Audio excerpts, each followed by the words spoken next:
Good evening, members. Welcome to this meeting of the Economic Planning and Housing Committee meeting. A couple of housekeeping items before we start.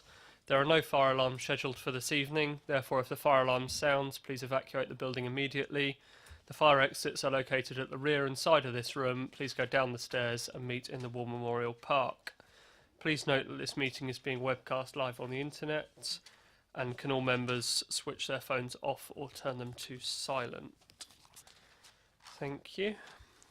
Item 1 is apologies for absence and substitutions. I know that we have Councillor Miller, who is replacing Councillor Sherlock.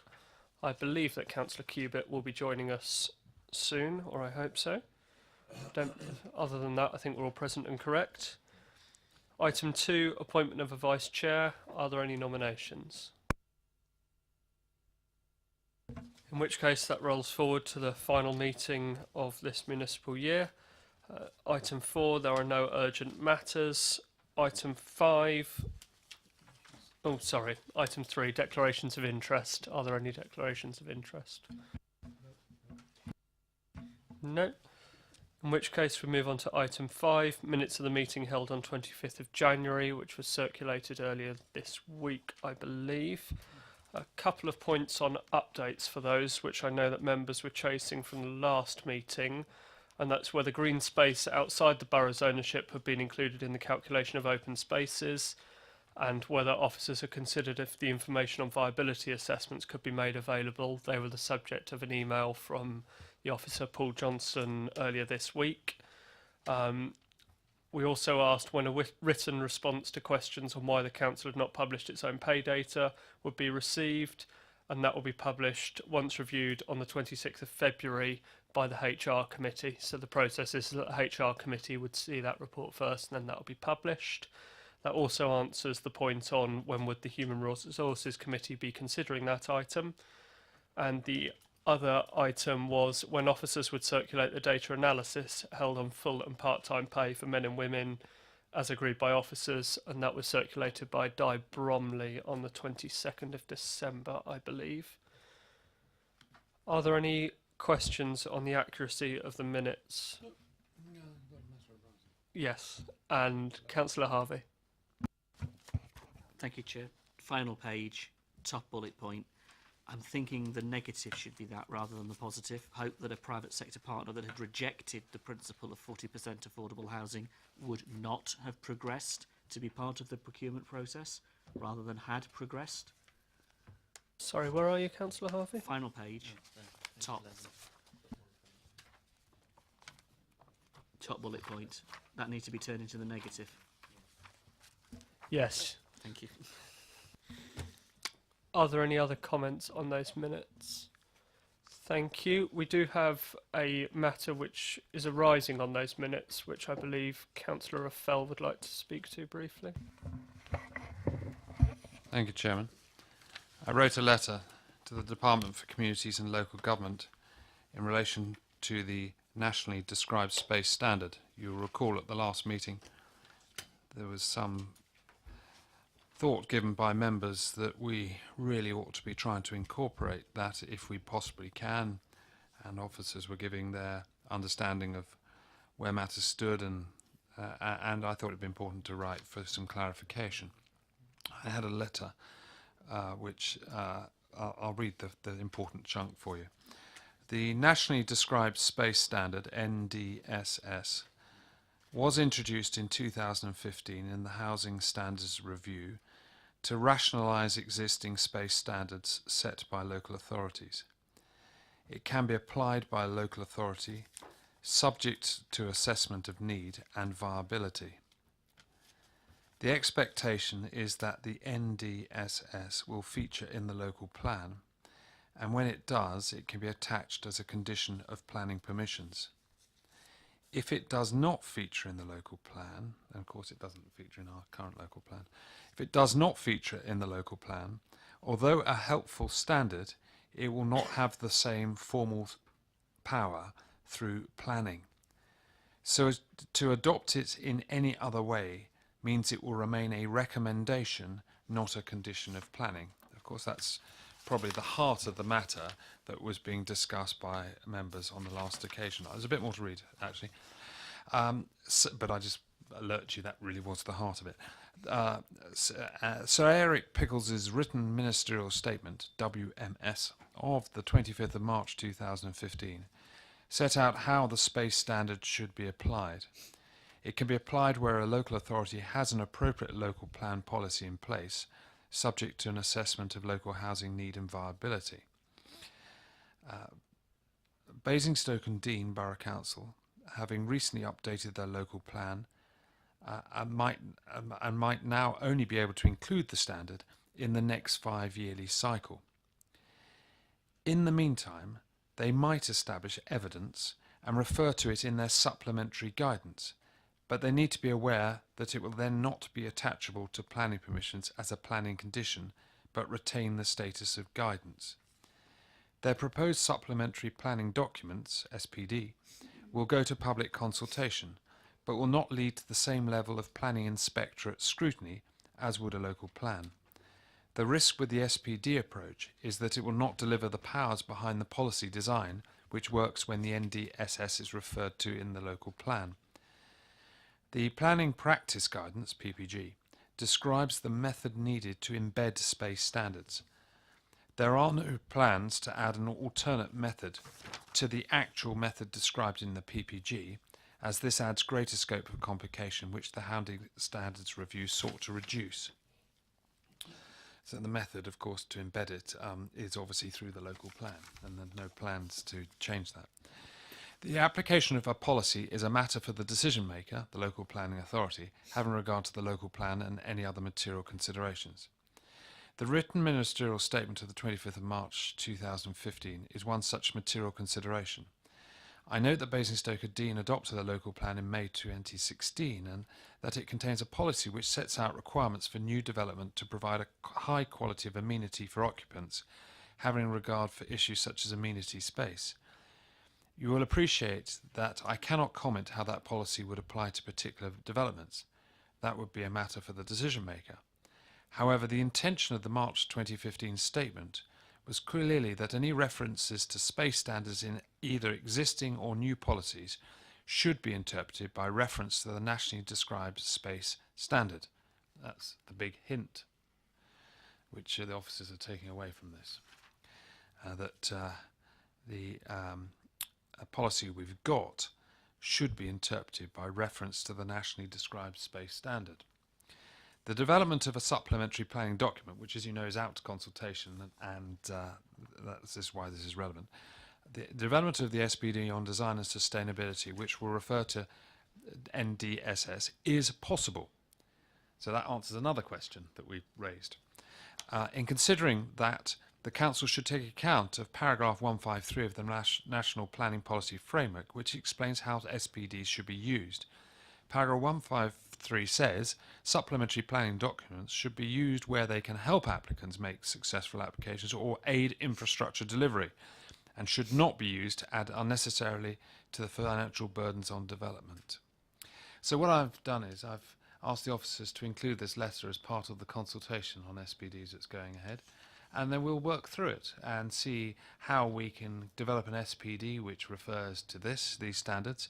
And of course I've asked officers to start to build the evidence base, part of which will be built through this consultation, part of will be the written ministerial statement and other comments, so that we can prepare the evidence that when the local plan is reviewed, which could be any time, to be fair, any time this coming year, next year, we don't know yet, that we'll be in a position to have an evidence base to look at this particular aspect of it in due course. So I hope you found that useful as an update. Thank you. Councillor Rattigan. Chair, I'd just like to put on record my thanks to both Matthew and to Joe for the help that they gave us, or gave me when I visited them about the national space standards. We raised an issue at that time. It is something that I would like to bring to council, full council in the future. But I wonder, can we, as a committee, perhaps push them to make an informative to all pre-application discussions on confirmation of what the standards are. So as developers are at least informed, it isn't a burden on them, but it is I think a hint in the right direction to say to them, this is what the national standards are, and we as a borough would like to see that brought forward in their developments. That's all I'd like to raise. Sounds like an eminently sensible suggestion. I'm seeing nods, so we'll take that as a yes. Councillor Harvey.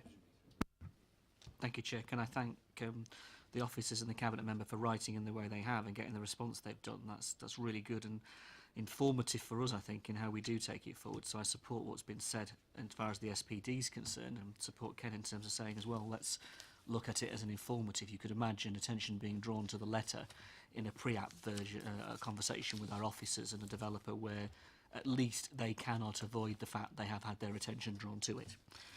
What I'd be interested in just understanding is if we have policy EM10, which is frequently used by the planning committee, and we were to draw attention through purely a material weight argument, nothing more than that, because that's all it can be, to the letter, what could the outcome of that be? Is that merely a supporting argument by drawing attention to the letter reference EM10? Is that what we're saying as perhaps a current position for the issues we face immediately, bearing in mind it's going to take a bit of a while to get on top of the SPD, let alone a review of the local plan? Matthew?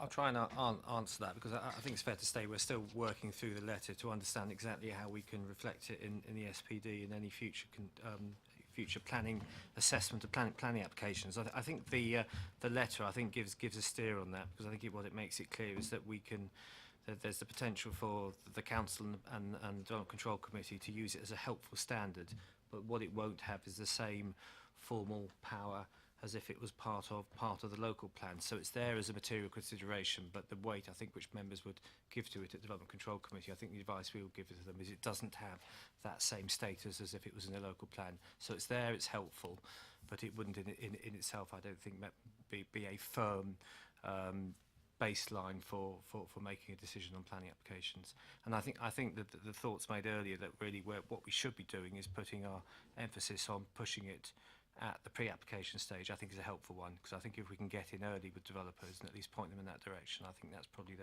the best approach to take.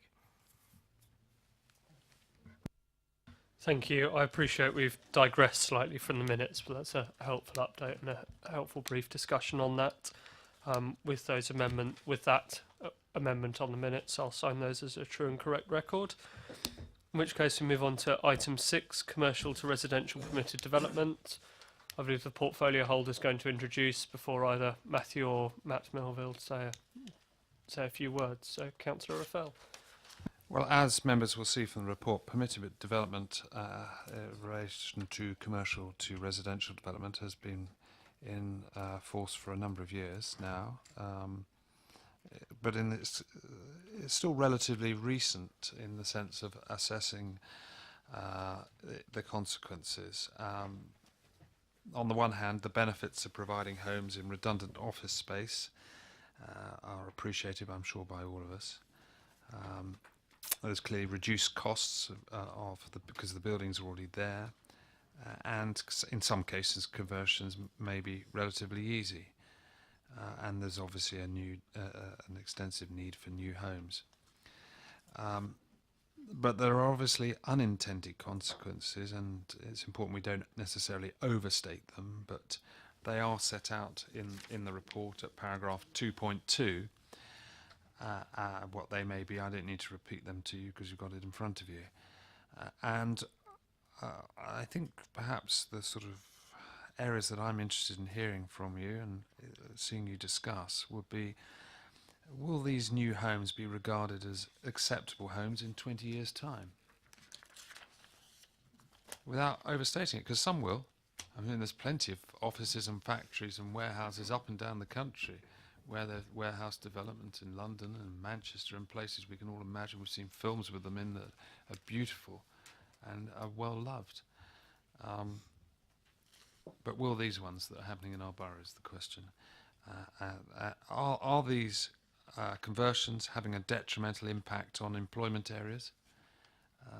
Again, it may be that you want to consider the particular locations or the particular potential locations.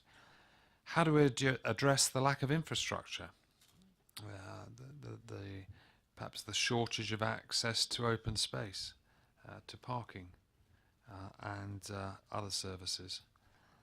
And do we have any recommendations to make, either in relation to planning policy or even to the government, that are practical ways of making this work where it does work, or preventing things from going wrong where it might not be working? I would be interested to hear from officers a little bit about whether they feel that there's a passing surge in applications in relation to redundant office space. There is reference within the report to say that we have a higher than expected amount of redundant office space currently floating around. Do they have an assessment of whether they think that that's going to move forwards and become converted? Or whether do they think that the current used office space remains effectively, because it's commercially let, much more viable and economically much more likely to remain as commercially let for economic reasons. So I'd be interested to hear from you as members on all of that, and we'll see where the discussion takes us. Thank you, Councillor Fell. Matt? Good evening.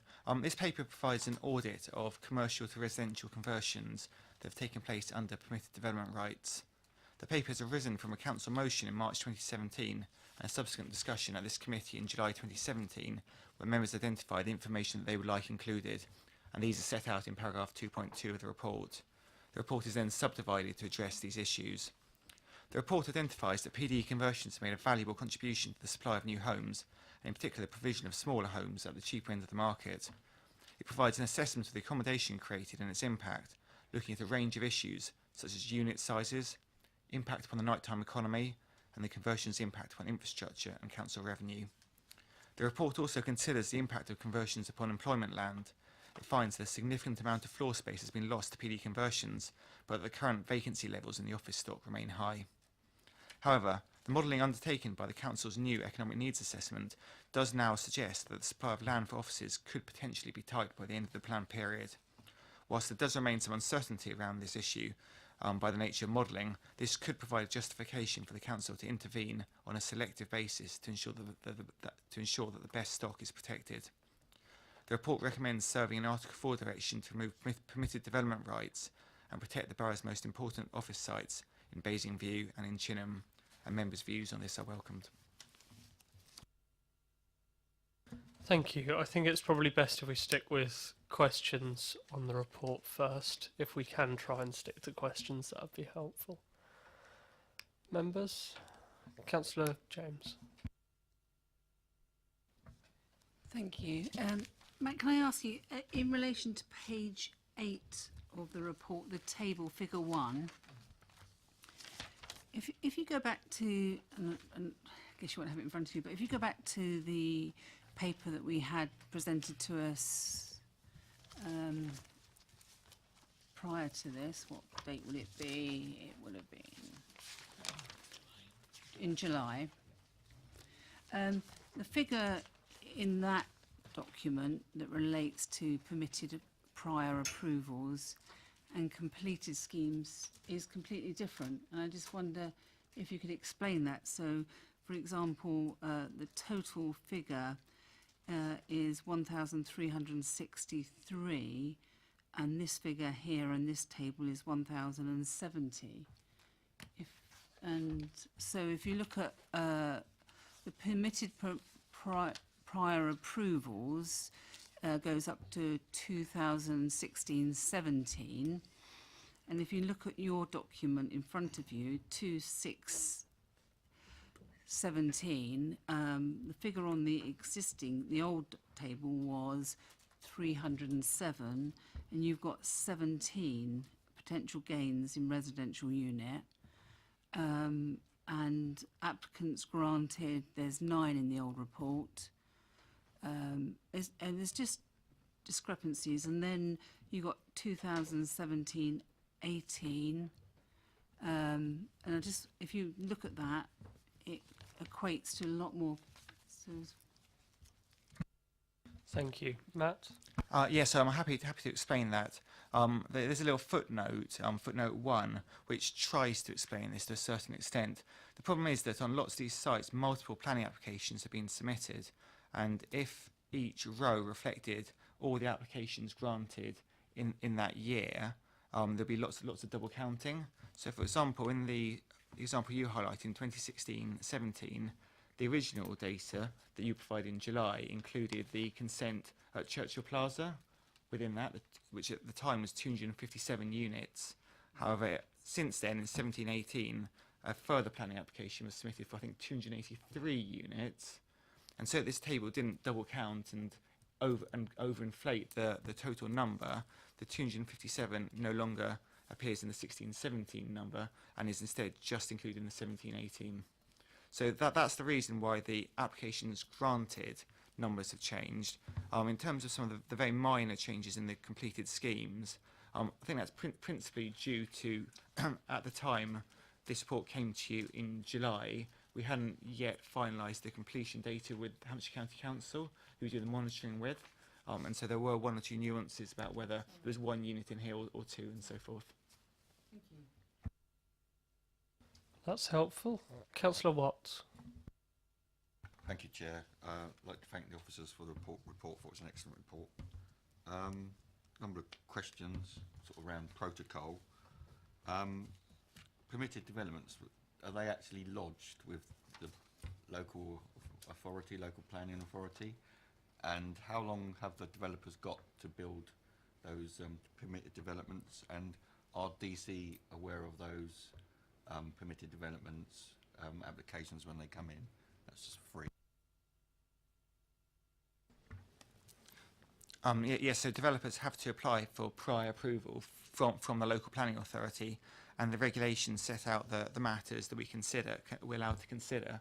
So those are related to flooding, contamination, highways and transport impacts, and in the case of offices, noise. For some of the other conversion types, there's other issues you can consider like air quality, but in relation to offices, it's just noise. And so a formal submission has to be made to the local planning authority about that. In terms of the time for implementation, there has quite recently been a change to the regulations around that, and developers now have to complete the schemes within 3 years of prior approval being given.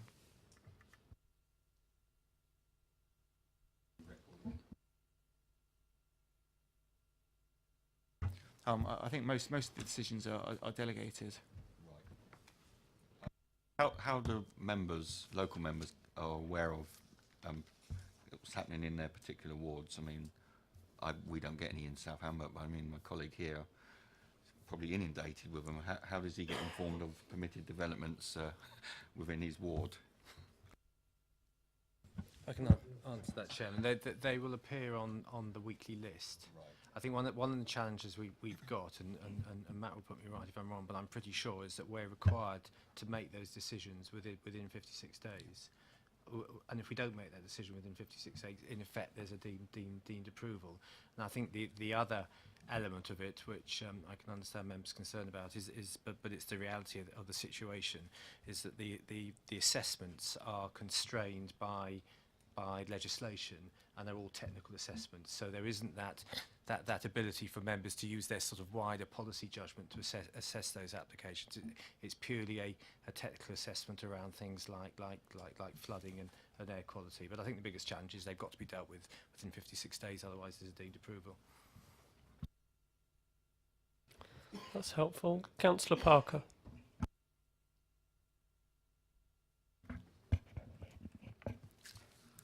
Thank you, Chair.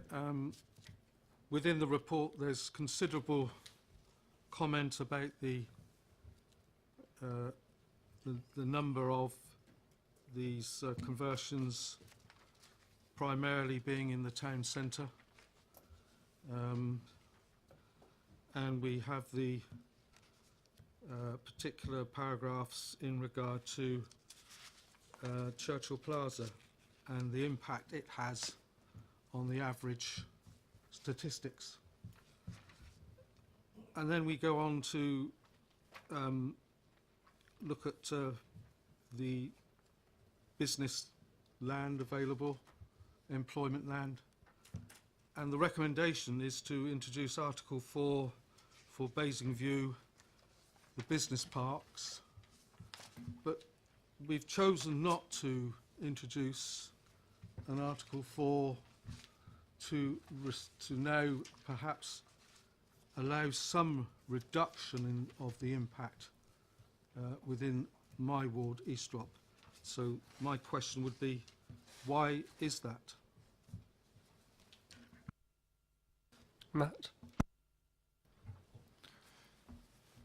So, as set out in the report, government guidance requires that Article 4 direction should be limited to situations where it's necessary to protect local amenity or the well-being of the area, and the report identifies the various different impacts of conversions, and it finds that in terms of locally specific issues, that the most significant potential impact of the office conversions is upon the council's employment land supply, and suggests that an Article 4 direction could therefore only be justified to target the best and most accessible locations in terms of employment land.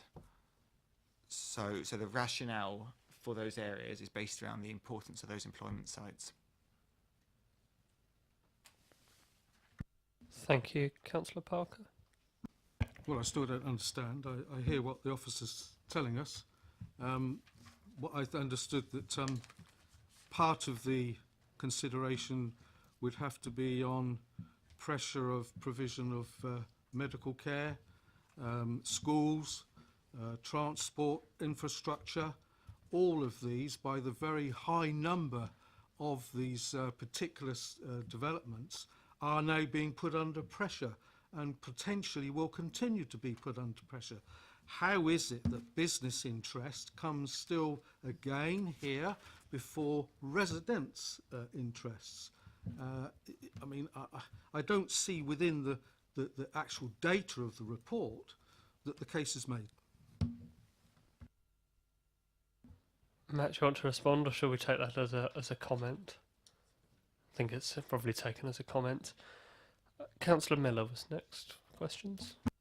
Thank you, Chair. Yes, I noticed that one of the considerations that you give to the permitted developments of these particular structures, one of them is highways and transport. One of the perpetual headaches that we endure is in any development we focus on the highways, because we're very congested around Basingstoke, including the rural side.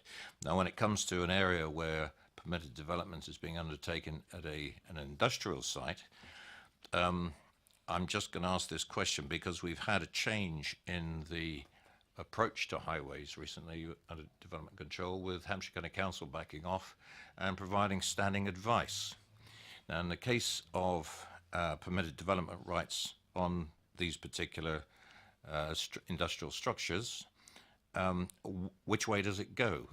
I think, from my recollection, standing advice is normally put to a residential application where it's very straightforward. There's a sort of criteria, the standard of the highway that this access comes onto, or is it automatically, because of the magnitude of the number of residential units that normally take place?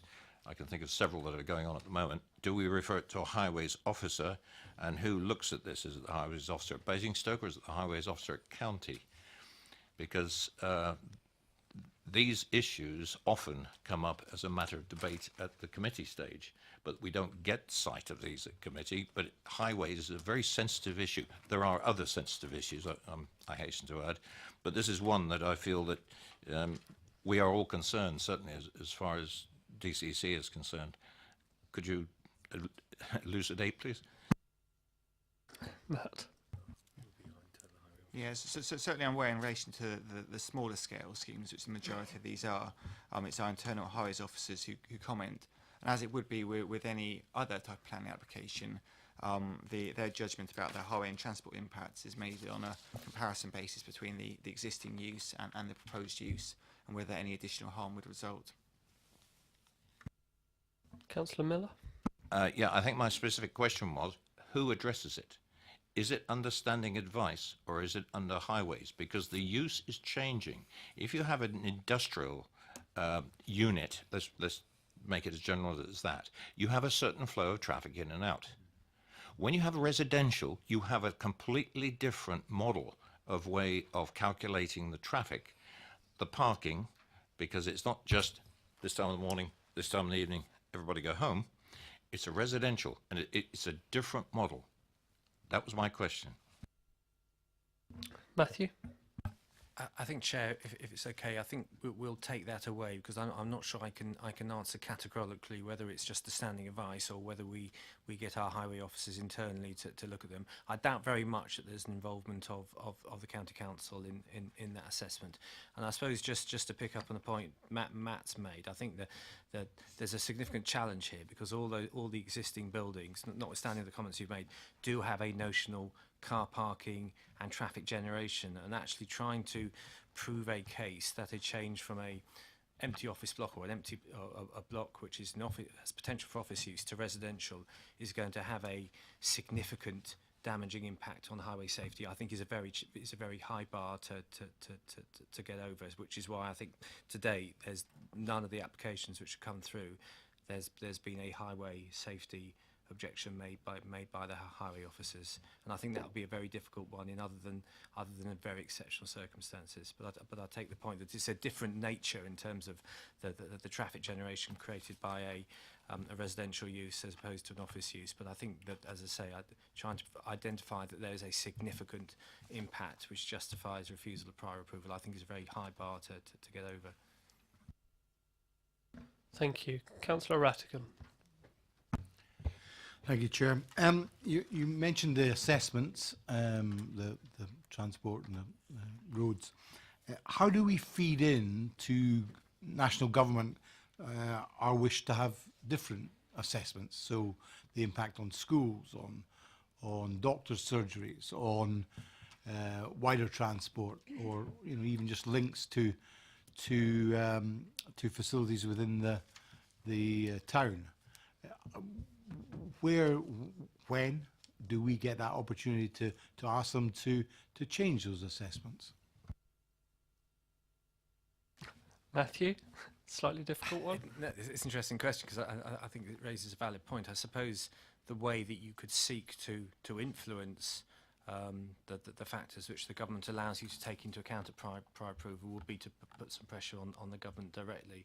I suppose to reflect on that, the reality is that the government are pushing in a different direction. They're continually seeking to provide more flexibility in the planning system, more relaxation of it, to allow more permitted development. And we've heard fairly recently that they're looking at doing things like allowing extensions of the heights of buildings to come under permitted development. So I think we could certainly write to the government and express concern if that's the way members felt. But I think I'm not confident that you would get a particularly positive response from government. Perhaps that's a separate issue. Councillor Rattigan? There is a benefit. Obviously, if people don't have a GP to go to, they go to the A&E department, which blocks that up, affects our health service, and affects waiting times at our hospitals. So I think I would like to see perhaps the portfolio holder and yourself maybe think about what influences an assessment and what could be written to them. We've already seen that they reply. We get a positive reply that can be fed back into our planning processes in the future. And I do think it's beholden upon a flagship council like ourselves to put pressure upon government to take account of things that directly affect us and directly affect some numbers game that they play in Whitehall. Thank you. Councillor Cubitt? Thank you, Chair. On page 16, or 3.37, touch on the sill and the fact that that we can't use that because it's not denoted as additional floor space. And I just wondered, I'm slightly bemused that government doesn't permit us to differentiate commercial floor space with residential floor space. So I just wondered whether you could talk me through why we couldn't classify this as additional new residential floor space. Matt?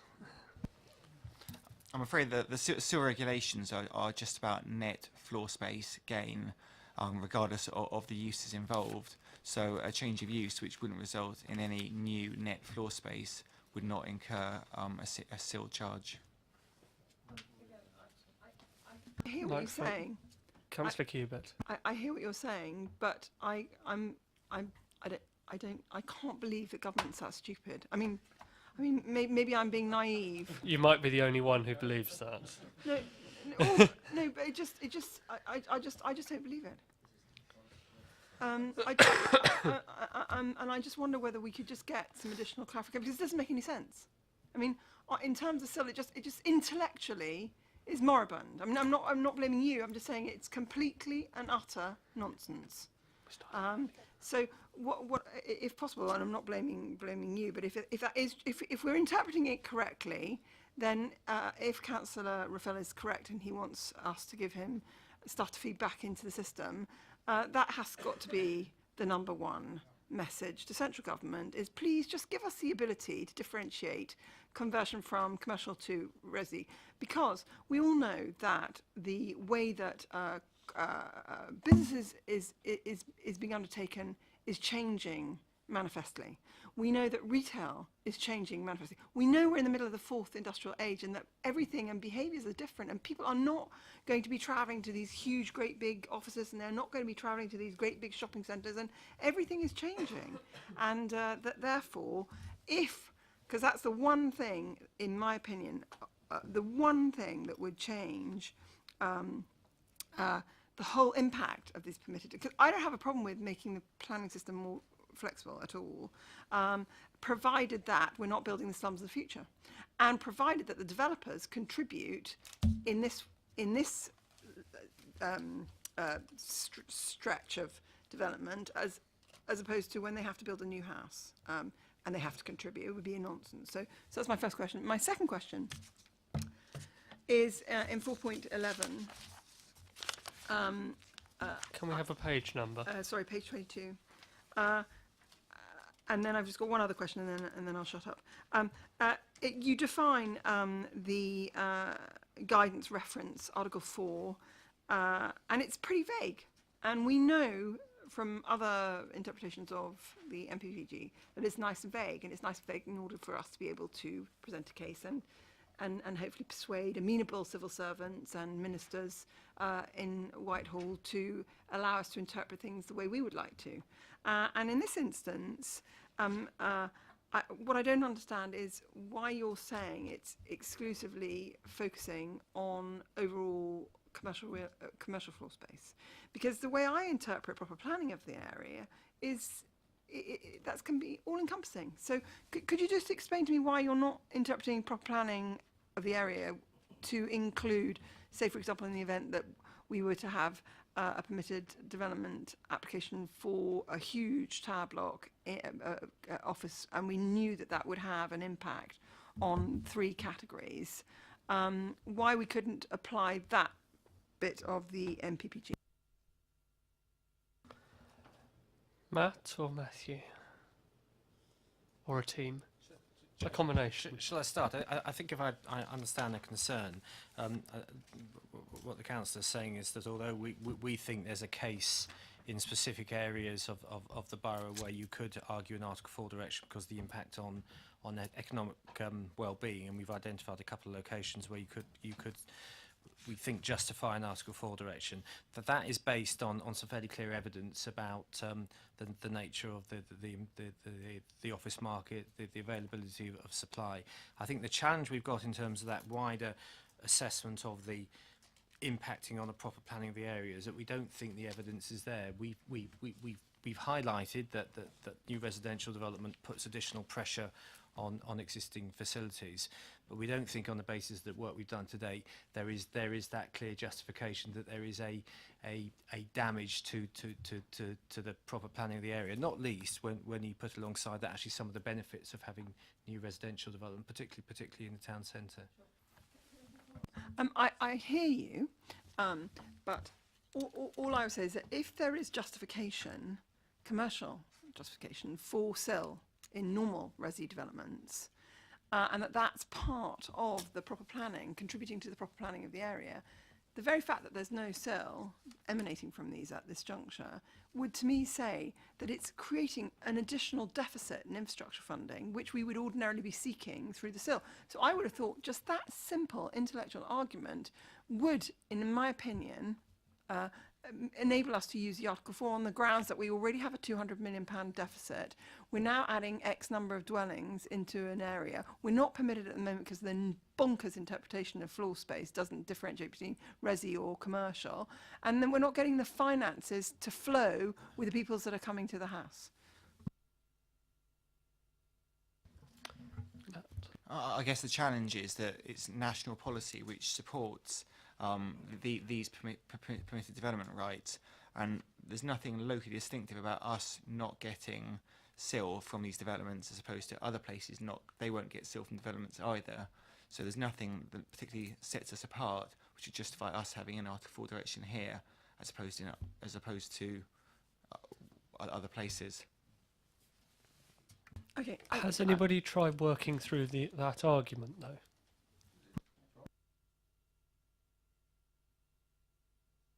I appreciate that's probably a difficult question, but do we know of any areas who has tried that iterative argument, Matthew?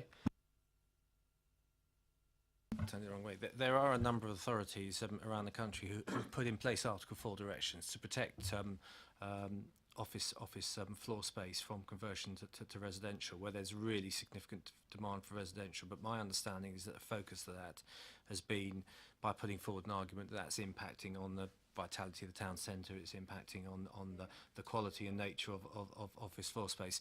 And I'm not aware, but we can go away and look at it to see whether there's been that sort of wider argument about the sort of the wider impacts on infrastructure. But certainly, as far as I'm aware, that hasn't tended to be the focus of arguments put forward by the local authorities.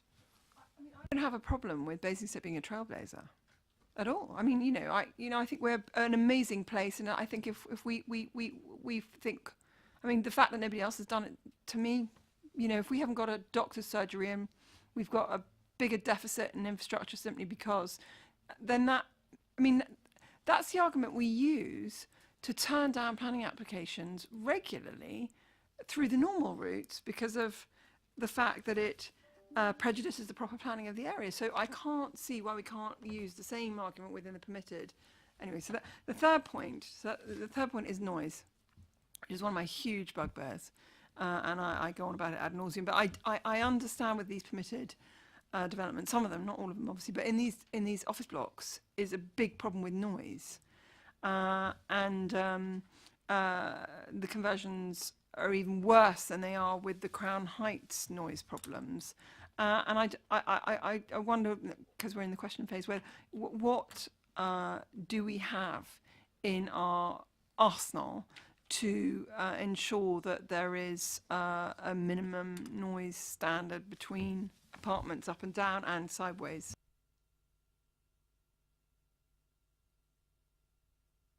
Matt? I think there's two separate noise issues you're touched upon there. The impact of noise from surrounding uses, which is one of the matters that you can consider through the prior approval process, and we'd expect technical assessments to be submitted with the planning application that could be, and that mitigation could be secured by condition as well. In terms of the relationship between units within the blocks, which I think was the other issue you were discussing, I think that's probably more of a building regulations matter, because these conversions would still require building regulations consent. Thank you. Councillor Frost. Thank you, Chair. I'd just like to go back to the page 16, please, and 3.35. And would it be possible for someone to explain to me, okay, why we basically what's being laid out in that paragraph, in the fact that just because there's a creation of small units rather than family accommodation, we aren't chasing a contribution towards education. We aren't going for a contribution towards highways, and I'm assuming basic infrastructure. And also the final sentence, can you please explain to me why the council doesn't generally seek Section 106 contributions towards medical services due to difficulties in meeting the relevant standards?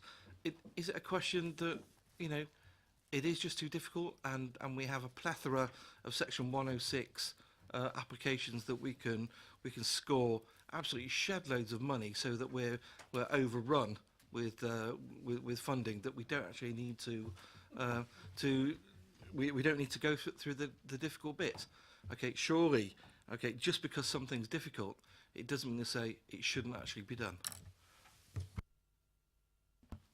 Chairman, I'll start the answer, and Matt might want to pick up some of the detail. But I think the basic principle is because these schemes are allowed through prior approval, there is no mechanism to ask for Section 106 contributions. We're not allowed to do that. So there's simply no process to achieve that. I think it's worth making the point that because these are conversions, even if there's a planning application, the ability to negotiate contributions is relatively limited. Having said that, we have set out on that figure what the potential is. The point you make around medical services is a general point, which applies to all developments, all planning applications, in that it's extremely difficult, and we're no different from any other authorities which I've worked for, to be able to identify a specific requirement in terms of health provision, which allows you to negotiate with the developer. In part, that's because of the way the health authorities work, and it's fair to say I don't think they give us a great deal of evidence to inform that conversation. But also, it's fair to say that, you know, medical facilities, doctors' facilities, they're businesses, and like any other businesses, there's an expectation that they respond to increased demand by new housing by providing more medical services. Now, we know the answer to that. That doesn't happen, but I think that's a particular difficulty which you have with GP services. I think that's helpful. I think that says that it's not that we don't want to do it. It's not that we aren't trying to do it. It's a case that they look at it on a case-by-case basis, but that usually it's not possible. Councillor Frost. Can I just have a come back then and say that, you know, would it be possible to rewrite that paragraph to actually state that? Okay, because I mean, reading that paragraph in my hotel last night, it was like a red rag to a bull. Okay, and reading it, you know, over the weekend, it was like a red rag to a bull. And reading it again this evening, okay, it's been like a red rag to a bull. As far as I'm concerned, just because, you know, something's, you know, is seemingly too difficult, doesn't mean to say we shouldn't attempt to actually do it. Okay, you know, we should do whatever we can, try and make, you know, the collection of 106 and also SIL, if necessary. You know, we should be grasping hold of all these opportunities and not doing something because it's perceived as being too difficult. I'm sure they can potentially rephrase that to say the council does not generally seek, to say due to the regulations it is not possible to usually seek. Councillor Harvey. Well, it's part of the problem, isn't it? You can't get 106 because you're not allowed, the regulations don't allow it. You can't get SIL because the regulations don't allow it. You can't have affordable housing because the regulations don't allow it. You can't have outfit planning policies because the regulations don't allow it. You can have 2 or 3 main material considerations to possibly bring it up on. However, most reports produced by most planning consultants will be able to give our planning team the reasons why they should accept the application, and it will almost be impossible for us as officers, let alone members around a DC committee, if it ever got that far, to find anything of substance to turn these things down in the first place. And that's the reality of it.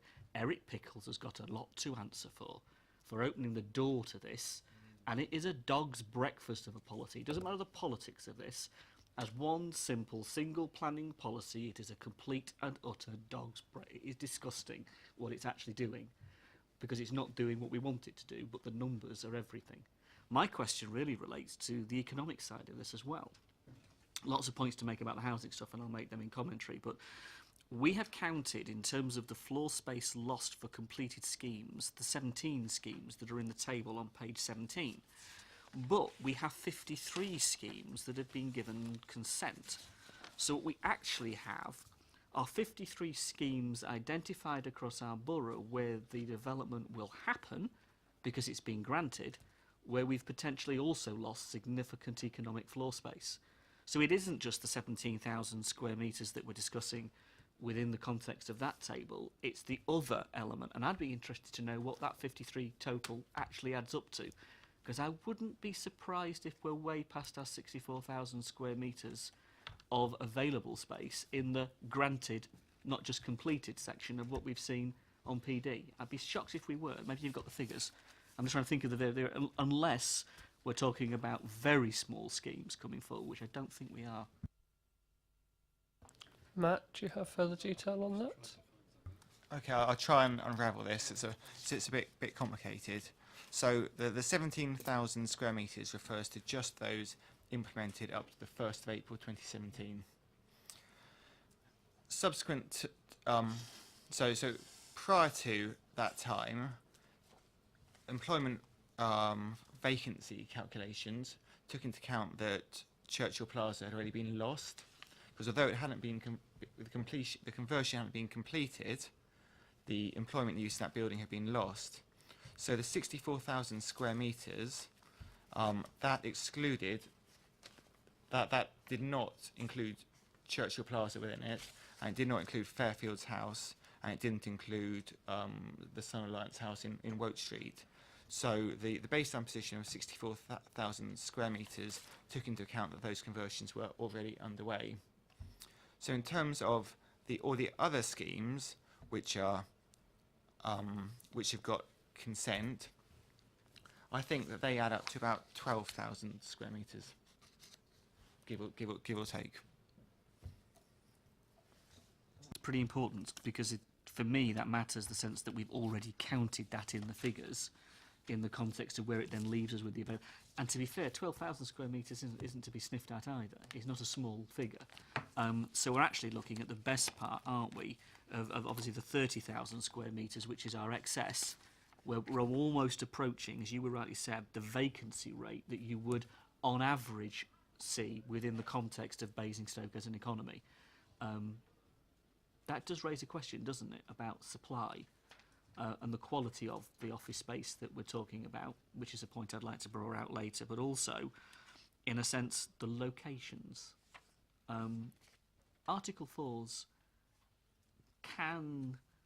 is how we implement them, and what I'm interested in is when we might see a big business park as one opportunity, there are plenty of other business areas and industrial parks that are a lot smaller that are prone or prey to these kinds of developments. And I'd like to see us look at the Article 4 in those terms and not just the big business parks. I think that's important as well. There's plenty of the rural communities I can think of that have much smaller business parks they don't want to lose. It isn't just about the Basingstoke, Hounds Mills and for that matter, Danes Hill in that context.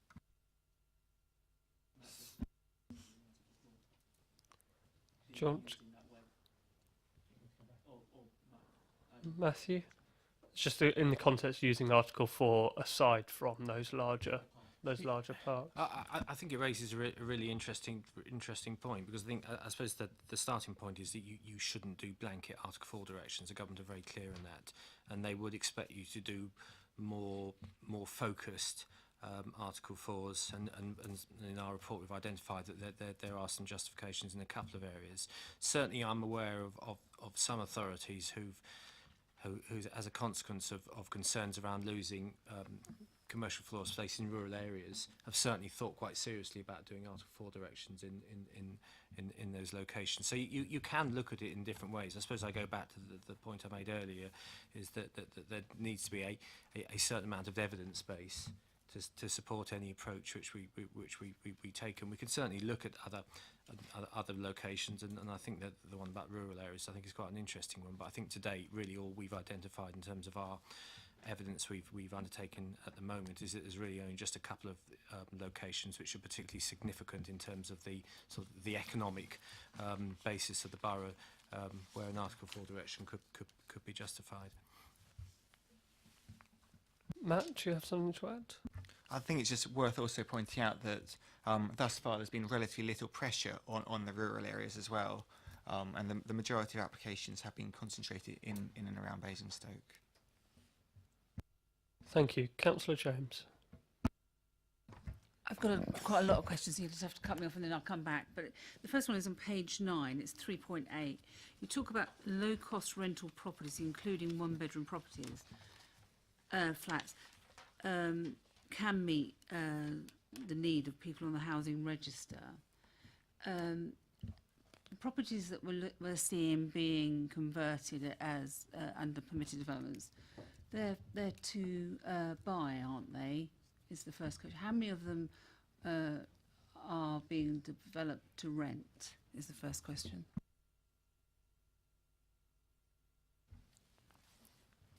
I don't think any of the properties are specifically required to be for rental or otherwise. But I think anecdotally, looking on Rightmove and so forth, you can see that a large number of people are buying these flats as investments and renting them out. So the market is for buy-to-let market. I was just wondering if I could ask you, I don't know if you can answer it now, but you say it can meet the needs of the people on the housing register. I'd like to understand in relation to what sort of value these properties are being let for against whether people can afford it on the register. If has that piece of work been done, and can you point me in the direction of that? That's the first question. Another question. Not as far as I'm aware, it hasn't been done. What I'd point out though is that figure 3 does identify the sales values of completed flats, and that they are, well, all of these examples here are below the lower quartile house price. So if it's assumed, you'd imagine there would be a similar relationship with rental values as well. I think that's helpful to understand, because if they're at the lower quartile on cost to buy, they will iteratively be at the lower quartile of cost to rent. Councillor Ms James. But you're assuming that, and what I'd quite like to know is the evidence. What I'd ask is, can you point me, and if the evidence isn't there, I think that's a piece of work that we need to do, because I don't think we can put in there that this can meet the needs of those people on the housing register, and there's an assumption that those people that are renting those properties, so I think that's really important that there's an assumption that this is meeting the needs of people on the housing register. So I'd ask that that's done. I don't know if you want to come. Chairman, we can certainly have a look to see whether we can provide a bit more sort of substance to that comment. I think that'd be helpful. Can I also ask, in the report as part of the motion, what we ask for is the size of units created. And what I found confusing, and I think I'm not sure it's fair to do this, is that it talks about average. So in Appendix 4 of the report, you have averages, and we all know that averages are misleading. What I would like to know is the unit size of properties. So when we're looking at Churchill Plaza, we know that a percentage of those are 24 square metres. As we said before, that's the size of 2 car parking spaces. How many of those against that, in that, if you look at the in the appendix are 24. So if you look on page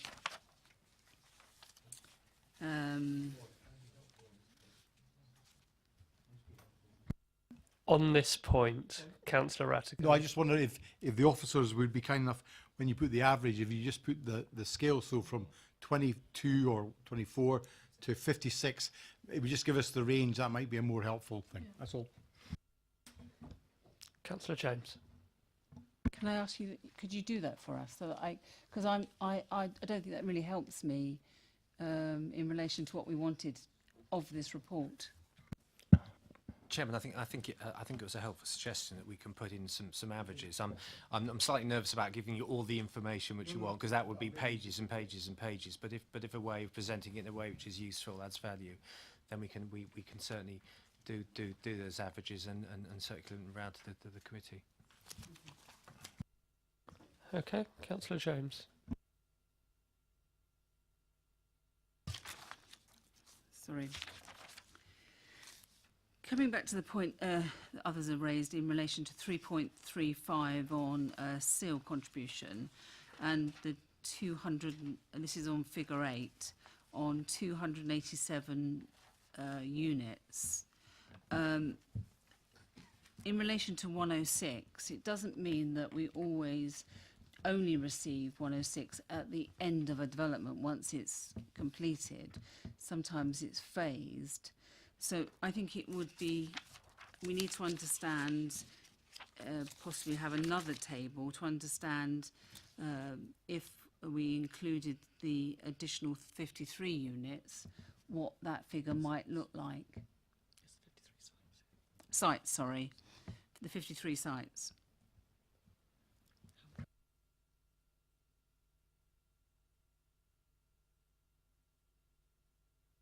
Would you mind just briefly explaining that again, Councillor James? I'm seeing Sorry, I'm some not being confused clear. expressions. So what No, I'm that's saying fine. is, in relation to the 287 dwellings, if you look at the table on figure 1 on page 8, that equates to 17 sites. If you then look at the 53 sites, it would be 1,070. I think because not always in relation to 106 do you get it at the end. Quite often in relation to 106 it's phased. So I'd like to look at what is the loss of what is a possible loss of that higher figure. Is that possible to give us another breakdown there? Yeah, I mean, we could pro rata up from 287 up to the 1,070. That wouldn't necessarily take into account sort of the mix of 1 and 2 bedroom units, because there's a greater financial contribution for 2 bedroom units as per ones. But certainly we could quite easily do if you'd like to see that. Thank you. Councillor James, did you want to go on another one, and then we'll, or if you're looking, we'll go to another councillor and come back. Come back to me, that's fine. Thank you. Okay, Councillor Watts. Discussions around seal and 106. What is our current local plan policy for conversions from commercial to residential? I'm sure it's not a lot different to what the government set out in this permitted paper. I'm sure we don't seek any 106 money from those conversions, and I can't remember if we have any seal either. So I'd just like some clarification around what our existing policies are. Matt. Sorry, so just to be clear, figure 8 sets out what financial contribution we would have sought if these conversions had taken place, and we and as per the local plans. So we would have sought financial contributions. Sorry, but what is our policy on commercial to residential applications? I'm sure we've waived seal. I'm sure we've waived 106s in towns, because I remember arguing about it at this committee. I just want to know what our policy is. So I think it's probably not a lot of difference from the government's policy, but I'd just like clarification. Matt. Well, we've got policies in the local plan which seek to protect employment land, or at least only lose it when it can be justified. So that's what policy EP1 and EP2 identify strategic employment areas within the town for their particular importance to our local economy, and seek to protect employment uses within those, and also employment uses elsewhere within the town, and set out tests that developers have to go through to demonstrate that there would be no adverse impact from that. In terms of the specific nature of converting, there isn't a specific policy about that in the local plan. However, there are policies relating to amenity and all the different material considerations that you take into account in considering such a planning application. Councillor Watts? I'm not too sure about that one. Could we get some clarification on that one? Because I think we have got a policy for converting commercial to residential that we don't charge seal or 106. Perhaps We waive it, office- yes. I don't know whether Matthew's got an answer, or perhaps we can leave them to thumb through the local plan at their leisure and come back to us. Sorry. The answer is I don't think we have such a prescriptive policy. It's a judgment call based on whether the particular development generates an impact on infrastructure which justifies securing section 106. You know, I think wherever that justification can be made, we're fairly robust in negotiating with the developer. But it's, as I say, I think it's more of a judgment call rather than a very prescriptive approach. I bow to your knowledge and wisdom there, thank you. So I would support Councillor Cubitt's avenue. We should approach the government, look at this absurd floor space anomaly. So I would endorse that. Some questions around Article 4. Why would we want to put an Article 4 on Basing View when we've already got the freehold there? And why wouldn't we do an Article 4 on the town centre itself? The town centre is saturated with low bedrooms accommodation. The town centre can't take any more. The local communities can't take any more. Why on Basing View and why not on the town centre? We're already having some development in Basing View. Some homes are going up there. Does this permitted development don't fit into the grand scheme? It's going to be low cost slums of the future in Basing View, but it's all right in the town centre. So what is the difference? Chairman, I'll see if I can pick up on that. I think that there is a distinction there, and you're right to highlight that because the majority of Basing View is owned by the Borough Council, actually we have that control as landowner anyway. But the conversations we've had with the Basing View director, Kate Dean, is that she would see some value in an Article 4 direction because it sort of sends a message that the council prioritises employment activity on Basing View because it's one of our most significant employment locations. So certainly she saw some value. I suppose the difference in terms of the town centre, and Matt might want to add, is that that's not specifically allocated for as a premier, if that's the right word, employment use. The town centres are mixed use in activity, and I think it'd be more difficult to argue that the particular economic needs of the borough are such that we need to retain all employment uses in the town centre. And I think it's fair to say, and you know, this is only second guessing, I think a significant number of those proposals to convert from office to residential, if they come in as planning applications, I think there would have been a reasonable chance, some sort of second guessing the attitude of the Development Control Committee. I think as officers, I think we would probably suggest that in many situations, actually it's a good use. It's you know, there's a support for residential activity in the town centre. It does meet a particular need. I suppose that the concern, which I understand, is that because of prior approvals, there's actually not that opportunity for the council as an LPA to make that judgment. That judgment, in effect, has been made by the government. If it goes through development control, we control the standards. Permitted development doesn't control the standards. We have no control when it's building up the slums of the future. In the next paper, it talks about all the sub-accommodation we have in the town, and it's all through permitted developments. So I think we should be writing to the government saying there should be some, well, they should meet the minimum standards which which the portfolio quoted earlier. Obviously, that's now going off onto a speech more on questions. Back to some questions. Article 4. Who makes the final decision if we're going to pursue an Article 4? Is it the portfolio holder or the officers? And how much would an Article 4 cost, like on Basing View? We've taken some advice on this, and the decision would be one for Cabinet ultimately to make. But worth making a caveat that we do have to consult central government, and they do have the ability to frustrate that process if they wish. In terms of costs, the costs really are primarily officer time, because you would have to put forward a case, you would have to go out to consultation. to inform a recommendation to the council as a whole. So that's where the costs would lie. I would say they're not, I'm trying to think of the right wording, but yes, there's officer time, but it's not a very significant cost. You know, it's work which we could probably integrate within our work programme. Thank you. Councillor Watts?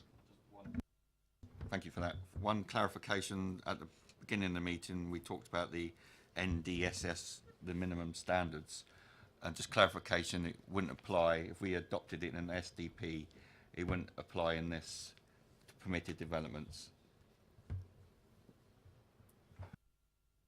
If schemes come forward via the prior approval route, then yes, there's no ability for the council to have any control over room sizes. Thank you. Councillor Parker?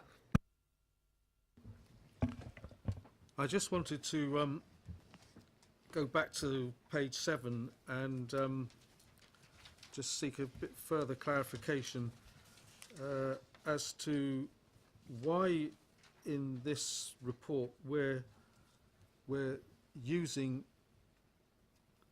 figures for schemes that are being developed that are nearly a year old. I understand that it says here the source of that data is from the Hampshire County Council. I don't understand why that is, why we're not therefore using more up-to-date local knowledge, because for my part I could probably double that figure, and the people are in and living there now. That must have therefore an influence on the considerations, deliberations that are being made. Matt? So the council collects information on housing completions jointly with Hampshire County Council, and this is done on an annual basis and informs the authority monitoring report, which you're also looking at this evening. And that reviews periods starting and ending at the beginning of April each year. So that's why 287 has been delivered at 31st of March 2017 is referred to in this paragraph, because that is a definitive confirmed figure that has arisen from site visits and all the relevant monitoring procedures. This report does, however, try to make try to be as update as possible, and includes reference to the other schemes which, as you refer to, we know are taking place. For example, at Churchill Plaza and Fairfields House and elsewhere. So, whilst it's accepted that 31st of March is the formal baseline figure, as much as possible, up-to-date information has been included in this report. Councillor Parker? I'll just leave that back to comments later. If I could then just go to page 10, and this is the consideration of outside noise, street noise, the implications, and I understand and appreciate that there has been some shift by the government in relation to the impact on the nighttime economy in that regard. But it's like sort of, I think, in application through the Development Control Committee, it will be nothing more than just sort of, appeasing opinions, because I would like to ask officers if they are aware of any such applications that have been refused, while we are now being told we have the ability to refuse such applications on the basis of such noise and impact on the nighttime economy. Have there been any such cases refused?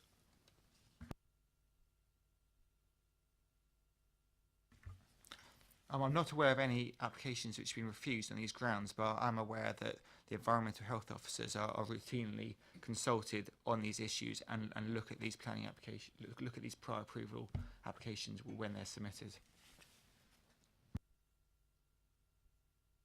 Yes, I'm aware of that as well, but effectively, as the report states, that the emphasis is put on the applicant to put in such measures. my then next question would be then, after all of these considerations have been dealt with, are the new tenants, residents of the units, still able to apply to the environmental health and make a complaint against outside noise interfering with their livability?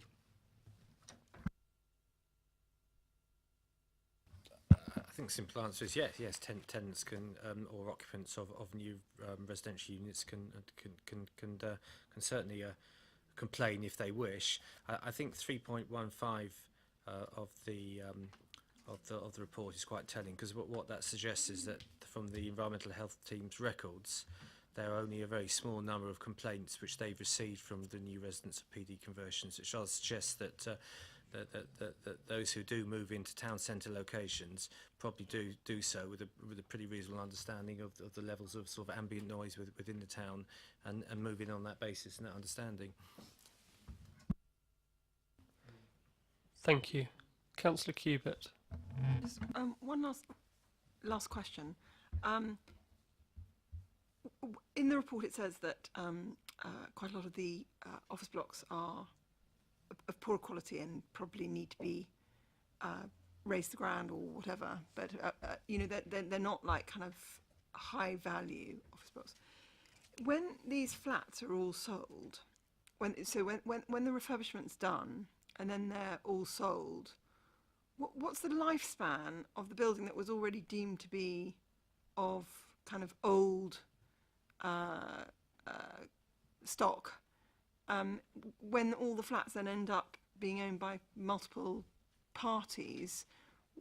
How do blocks operate like that in the future, in terms of they must have a finite kind of lifespan? How does that work? Matt? I think the reference to the office blocks being the secondary space isn't necessarily a reflection that they're going to fall down imminently. It's perhaps more a reflection that it's not financially viable for somebody to invest into those office blocks to bring them up to a standard where they could be relet.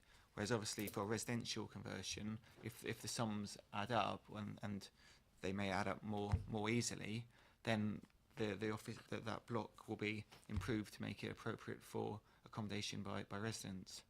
But I couldn't tell you the lifespan of any buildings. I hear you. I'm just thinking that normally when you build commercial real estate, you build commercial real estate with a view to it only having a lifespan of 20 years, and that you know that in 20 years' time it gets raised to the ground and then you build a new one. But what we're doing is we're allowing a change of use to resi, and then chunks are being sold, but the original structure, fabric of that building was never designed to be a structure in perpetuity. And I can't understand. I can't. What happens with blocks of flats when they all? It's not like one person owning it and renting them all out. What happens when the building comes to its natural lifespan? What happens to all the owners of the apartments? I think it is an interesting question, but and it is a very interesting question because it's something I'd never considered before. But I think it's the same, potentially the same answer that you'd have in any other mixed scheme, if you like, mixed occupancy scheme. I appreciate the lifespan is shorter for a commercial real estate program, as you outlined, but any building has a lifespan, any house has a lifespan, any collection of houses in a block of flats has a lifespan, and quite what happens when it reaches the end of that life, I don't know, and I don't think the officers know either, because Councillor Harvey, can you? I think Councillor Cubitt's point is relevant from the point of view, normally in planning you would expect lifetime home standard. You would expect serious quality EM10 to be delivered by a developer, proving their argument for why you want planning permission. In this context, none of that applies. The conversion of the building is not relevant to planning. The conversion of the building produces a product which is within an existing structure. It doesn't matter because there is no planning rule, there is no law, there is nothing to stop these people. The context of you is quite right. We're actually building up a tremendous problem for the future because in 20 years, what is going to happen to Churchill Plaza when its structure has not been kept up by whatever agreements the 100, 200 landowners who are in there, because they're not people, they're actually buy-to-lets. So those we're talking about absentee landlords in the main in this context. They aren't going to keep it up because they're not going to want to invest in it. They've got the money, thank you very much, and they're off. So on these questions, perfectly relevant, not for us as a planning conversation, but for a problem whoever is in our place in 10, 15 years' time is going to have to come back to. I agree, but it's not for tonight, that's for sure. And it's no more of an issue there than any other mixed occupancy building. The lifetime, you can talk about lifetime home standards. We can all talk about lifetime home standards, but no building is going to last forever. And it's the point is, we're talking about new homes being created, and where new homes within the planning system are created, there are standards and processes. These are new homes being created which have no rules attached to them that we would otherwise attach. So the quality issue is relevant. You're right, it's going to be 15 years hence when the problem actually comes to roost. Matthew. I suppose just Chairman, just to reflect on that, it's worth rehearsing the point we've made before, is that while those conversions don't go through a formal planning assessment because it's all done by prior approval, they're still liable to building regs applications in the same way as other developments. So they would have to comply with building regs. Within a framework which encompasses some things and not others, I think is probably where we're going to with that. And far in particular is covered for residential. Yes. Councillor Rattigan was next on my list. Thank you, Chair. If I can be a little bit parochial for a second. We're doing our neighbourhood plan at the moment in Kingsclere. And I wonder how I can perhaps move forward an Article 4 on Kingsclere Business Park, because obviously that's a major development industrial area in the village. So I wonder if you can come back to me on that. There's no rush on that, and that's obviously one I would just like to cover off. And if there is something that can be done to the neighbourhood plan on that, I would obviously be delighted to hear it. Secondly, some of the points that have been raised by my colleagues lead us, Paul and I have already had a discussion earlier tonight, for the wish for a register of landlords within the borough. Well, because I think there is a need to know who owns these flats, to make sure that they are of sufficient financial standability, or they don't treat their people in Churchill Plaza or anywhere else differently from them. And I think it would also be good for us, because at some point, if there are a need for redevelopment, then buyer beware is my thought on that. And they've bought this, tried to make a profit, and if they get lumped with a huge bill for the building to be maintained, I think it's their responsibility. But I would like to know who owns these letted places. I think it would also be good for us. It would help us in disputes, obviously help us on the housing register. If we know that people are already in rented accommodation, we know what they're spending, and maybe we can help them on to mortgages if we can at some point in the future say they're spending X on rent, they could afford a mortgage of Y. I think it adds to the economic well-being of the area, and I think, this isn't for this paper, but I think it's a marker I think I would like to lay down. Thank you. That principle is in the housing standards paper, which we get next month. So we can look at it. We can look at it then. It is. So we will look at that then. I think, Matt, did you want to comment? Just to say that I'm not the Kingsclere neighbourhood plan is obviously now at submission consultation, and the inclusion or otherwise in Article 4 direction wouldn't be a matter for that neighbourhood plan anyway. Though I don't know whether there's any policies in the plan that seek to specifically protect that employment site. But what I'd say nonetheless is it is a strategic employment area as allocated by the local plan, so it does benefit from the protection of policy EP2 in terms of when planning applications are required. Microphone. Thank you. Councillor Frost. Thank you, Chair, but my question was asked by Councillor Watts. Thank you. Next on my list, Councillor James again. Thank you. So all of these units that come forward are all going to be windfall, aren't they, in relation to the local plan? Yes. And oh, was it? Sorry. No, I forgot to ask. In relation to, we've talked a lot tonight about the Article 4, and so we're looking at how we could maybe prevent some of this from happening. Is there anything we can do in relation to, from a planning policy, around standard of floor space? I mean, we talk about a national standard of floor space. Could we have a local one in relation to Basingstoke and Dean? No, in short, the nationally described space standard was introduced by central government with the expressed intent of removing what was then becoming a large array of an assortment of space standards in different authorities across the country. So if councils wish to have a space standard, it should be with reference to the nationally described space standard. So we could have reference in our local plan to the national standard, so that there's nothing smaller. So that's yeah. I know. Yeah. We did speak about that briefly earlier, but that would be as part of a local plan review process, which is 2021, presumably 5 years after adoption, or before if we fall behind on the 5-year housing land supply and we are forced to review it earlier. But personally, I hope we don't.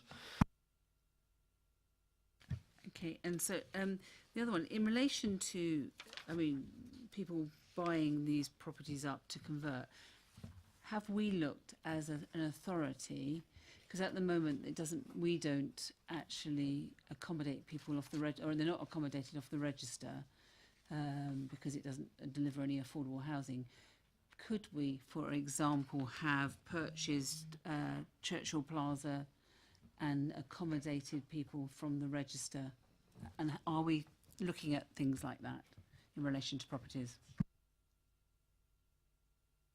Matthew? To give you a detailed answer, we probably need to take that away. I'm aware that the council does have an investment fund which is looking at a range of investments, which does include residential. I doubt whether it would have stretched to buying Churchill Plaza, but I think maybe I could take that away and talk to colleagues in the housing and the finance team about what the opportunities are there. I'd welcome feedback on that. I mean, I know that we may not. I'm not sure that we couldn't. I don't know what that Churchill Plaza went for, but in relation to a partner going into business with a partner, another housing association, so a percentage of those would have been shared ownership, but then we could at least have accommodated 40% of people of those units to people on the register. So I'd welcome what potential there is for this and what you're considering about that, but also if you could give us some feedback on what is happening around the country. Is anybody else in other authorities doing this?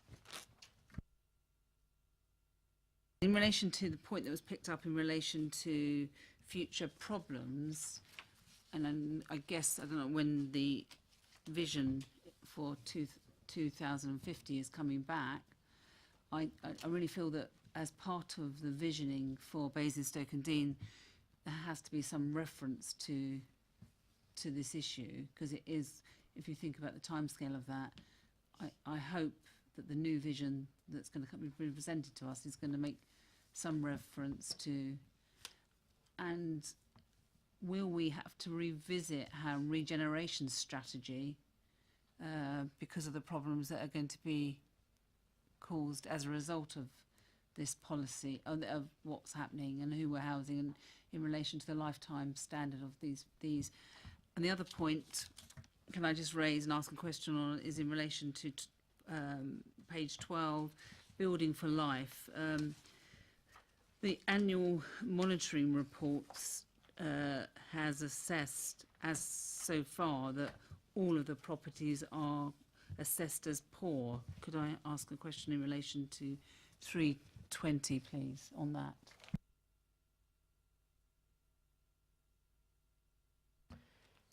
Matthew? So I'll let Matt answer the question relating to Buildings for Life. Picking up the other points, I think there's a points we've noted and we can take away, particularly the reference to Horizon 250. Matt?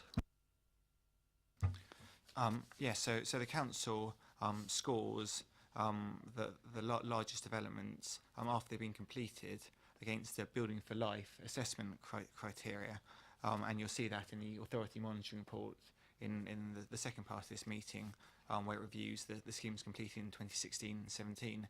And what this process to do is it assesses the schemes against 12 criteria related to how it integrates with the neighbourhood, the quality of place it creates, and how the development works, and then the development gets scored in terms of whether it's poor for each of those criteria, whether it kind of achieves it, or whether it meets it, and then a composite score is formed. And in the AMR, you'll see how the sites were assessed in 2016-17, those completed in 16 and 17. But we have been assessing the office conversions since their inception, and as set out in the report here, they have all been found to be poor on account of the lack of residential amenity space, lack of balconies, lack of cycle parking, lack of affordable housing, which means it isn't sort of a mix of tenures, and so therefore the assessment which has taken place for each of these has been found poor.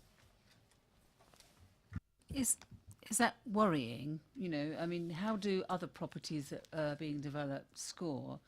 You know, and are we concerned as a borough about that scoring?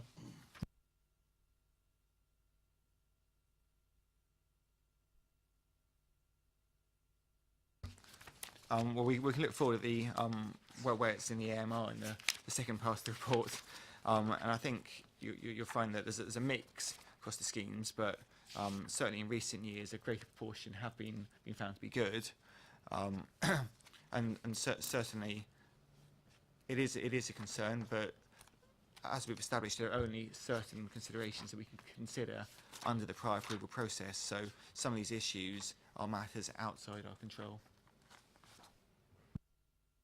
I think there's a reality with this that we get into the world of, I don't think any of us around the table like it, but we get into this point of what can we do, and it comes back to Councillor Cubitt's initial point around, you know, making representations to government on the issues and perhaps using case studies of some of the things that have happened in Basingstoke and Dean as to where this legislation causes issues. Councillor James. I think there's also a point of, are these properties fit for people to live in? And we have standards and we have, you know, criteria. And if people are living in these properties that we feel don't meet that criteria, you know, we have to say, we have a responsibility to say we don't think they're fit for people to live in because they don't meet that criteria. And we have standards and we want development to meet that standard. Can I ask, in relation to, we've got a significant amount of development that we're building, small units, in relation to the housing strategy, because people are going to move into these properties, possibly single people, they then become couples, they then have children. How are we going to look at move-on accommodation in relation to this strategy and the development of that? And once people move in, because obviously we're saying that this is cheaper end accommodation, are they going to be able to afford to move out, or are we going to see children living in 24 square metres of space? I just wondered what will our housing strategy look like as a result of permitted development in relation to move-on accommodation? I appreciate the question, but I don't really think it's in the scope of this paper.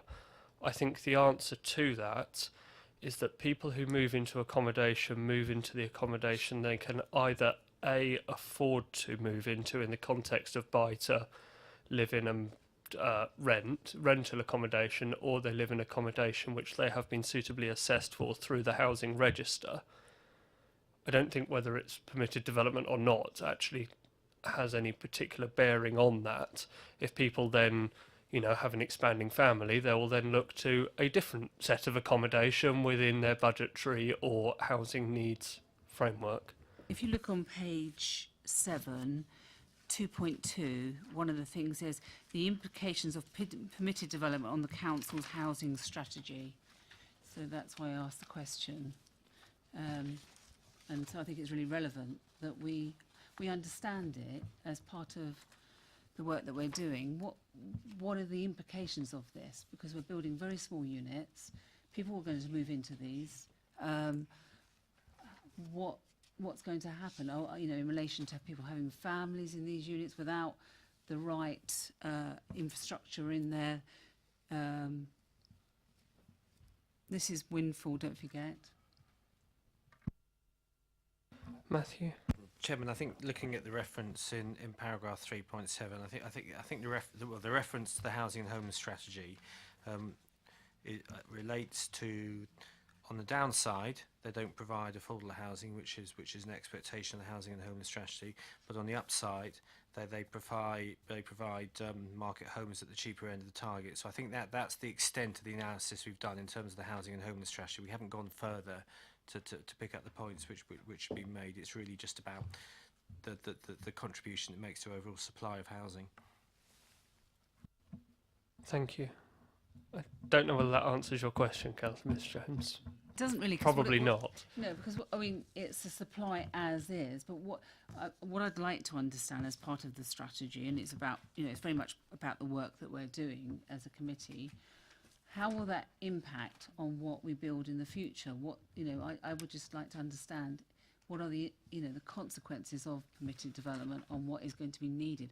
Are we factoring that in as part of our future development plans? I think the housing strategy, which obviously a different set, it's a different process with a different set of officers, and our officers who undertake the housing strategy, which primarily under Kate Randall, will look at people who live in the borough, people who are moving to the borough, the accommodation that they're in, the accommodation which they'll look to be in the future. And that's all part of that process. And, part of that will be that people are currently living in X standard of accommodation and they want to move to Y.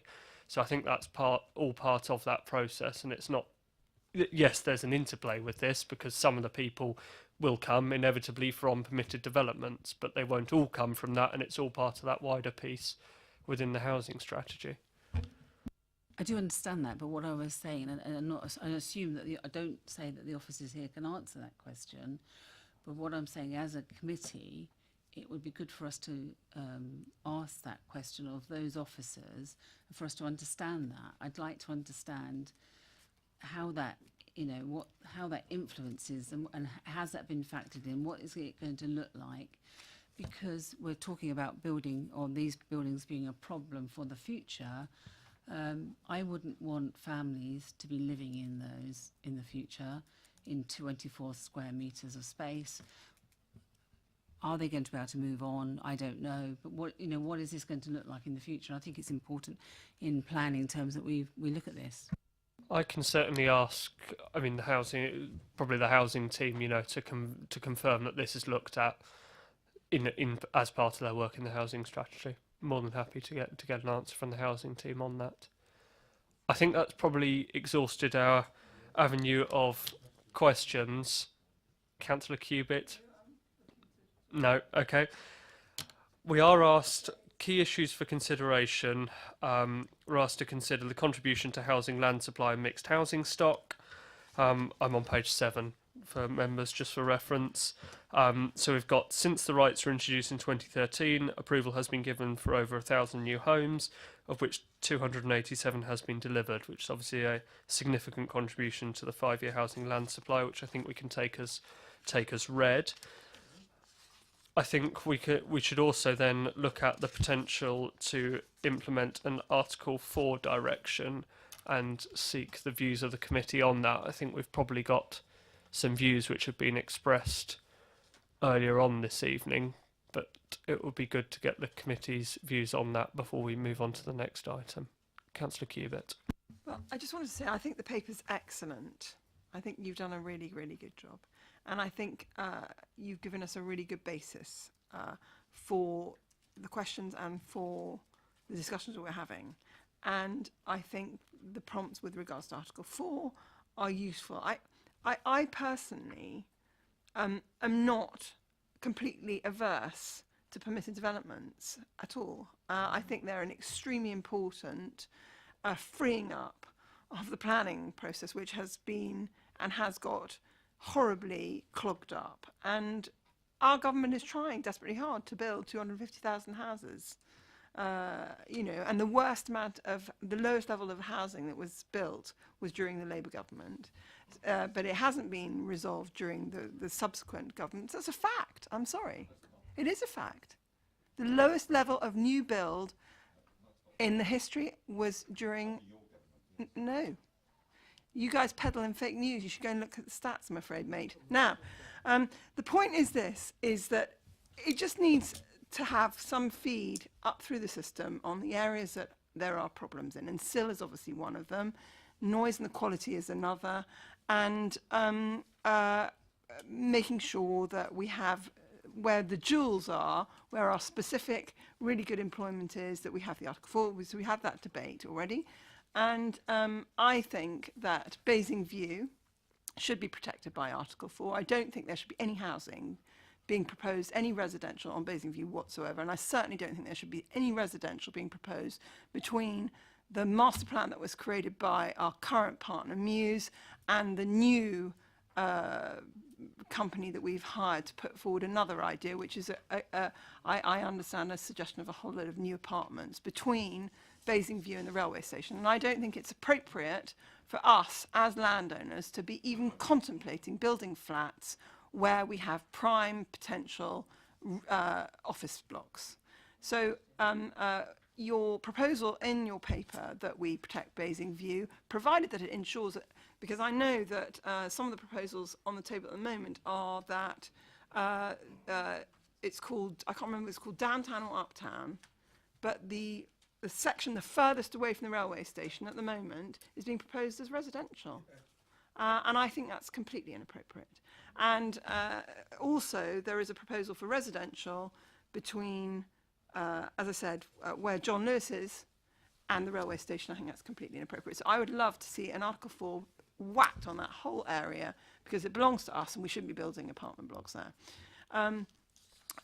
I do, however, think that there are some apartment blocks, some commercial real estate that probably lends itself to being converted, provided that all the elements that we like are respected, and that somehow we manage to get SIL paid out. Because I also believe that commercial real estate has a lifespan, and I'm not averse to greenfields, Junction 7, being made into a really wacky, spanky new, sexy business park like they have elsewhere.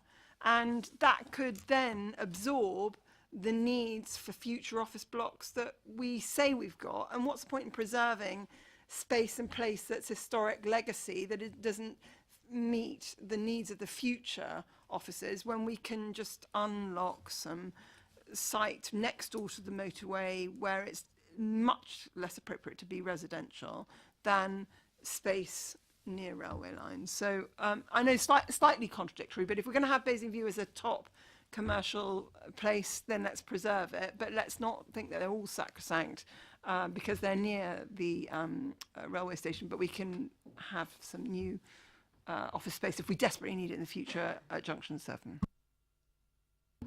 Thank you, Councillor Cubitt. Yes. Yes. Can I just say something? Sorry, Chairman, to Councillor butt in. Russell. Of course, with an Article 4, an application can still go to development control and be approved. It is what it is, but it's not. It doesn't make things impossible. I'm not saying I've got a view. I'm listening to you. I want to hear actually whether the committee agrees with you on some or all of that. I'll reserve my comments as a member of this committee for slightly later. Councillor Harvey. Thank you, Chair. And just for the record, in the early years of the Labour government, it was due to completions coming through from the old Conservative government, and we actually turned it round to be the largest number of completions since any government post-war. Strangely enough, it dropped off in 2013. Different ball game, different government. So the figures are figures however you want to interpret them, Anneli. There's lots of different ways you can look at them. Just in terms of this, but I'm really interested in what the Cabinet member just said about the Article 4. If we did this on Basingview, I understand that, in the sense that Basingview is considered to be this flagship business park. It might well be convenient when we think about some of the proposals that some people are coming forward with on Basingview. It might just stop them, and maybe that's what we have in mind. Maybe that's what other officers have in view to stop things that are being proposed. I understand that as well. But it's not the only business park. I can think of some really important small business areas of our town that accommodate small start-up incubator units of some of the most important businesses we do have in the town because of their scale and size, that we should also look to protect. I think the danger is you go for the big ones, and that's all well and good, but the damage you do to the economy by losing some of those smaller start-up units is quite significant, and I'm not sure how you square that circle. I do appreciate that, but I think it's a problem for us. And I think the issue is that some of those smaller units are actually some of the newer stock of actual office accommodation. It's not the old stock that we would want to get rid of, and it's the simple fact that the landlords see a far greater profit from residential conversion through permitted development of those particular units than they do maintaining them as smaller employment units, maybe for artisan businesses or for small startups or incubator, particularly in the information technology industries. So for me, Basingview, I can get it, but at the same time, it's not the only answer, and I don't know how we square that circle. The quality of stock is important as well. When Churchill Plaza was put onto the market, what struck you was that the developer must have bought it with the obvious intention of selling it to buy-to-let, described in advertisements as luxury flats that will give you a massive return on your investment. It wasn't for local people to live in the context that we would have and the way we would describe it. And I think Laura's point about the move on accommodation is important. And again, for officers to think about, if we're going to say that that's acceptable, that permitted development takes up 44% of our in-year build, 44% of our in-year build just from permitted development, and then you look at the other figure coming forward of 464 for the upcoming year, that's going to be a massive part of our in-year build. So we're stoking up a significant amount of windfall that might help our 5-year housing land supply, but stokes up massive design, quality, livability issues for the future. I would be interested to understand from the Article 4 how you could capture some of this and go ahead with them in a far more proactive way on smaller business parks and some of the smaller business that's involved. And I would just say, I think in terms of the register of landlords, I think that is an absolutely excellent idea. We've been banging that drum for years. So if there is cross-party support for that, I would love to see that come forward. And then actually the standards issues that we've all talked about would be resolved, could be resolved. And a lot of the issues we've talked about be brought out. Chair, could I just say page 11 really did worry me. If you look at those figures, 19% of the studio flat units meeting or exceeding the NDDSS. It's grotesque figures, really, of the sort of thing we're seeing. Absolute, it's a terrible set of figures. It really is. And yet, we would say it's okay. I don't think this sort of accommodation is at all right in any way. And I'd love the council, if the cabinet member would be willing, to be far more vocal around the loss of Section 106 and the loss of SIL and its impact on us, the fact that this accommodation is poor, and us as a council actively saying that, whether to government or to whoever, that this policy actually is not something we would support or we would like to see fundamentally changed, if it gave us the powers to actually really do something on standards and quality and so on. The SIL issue, I don't know how you're going to square that one. That is a concern for the town centre.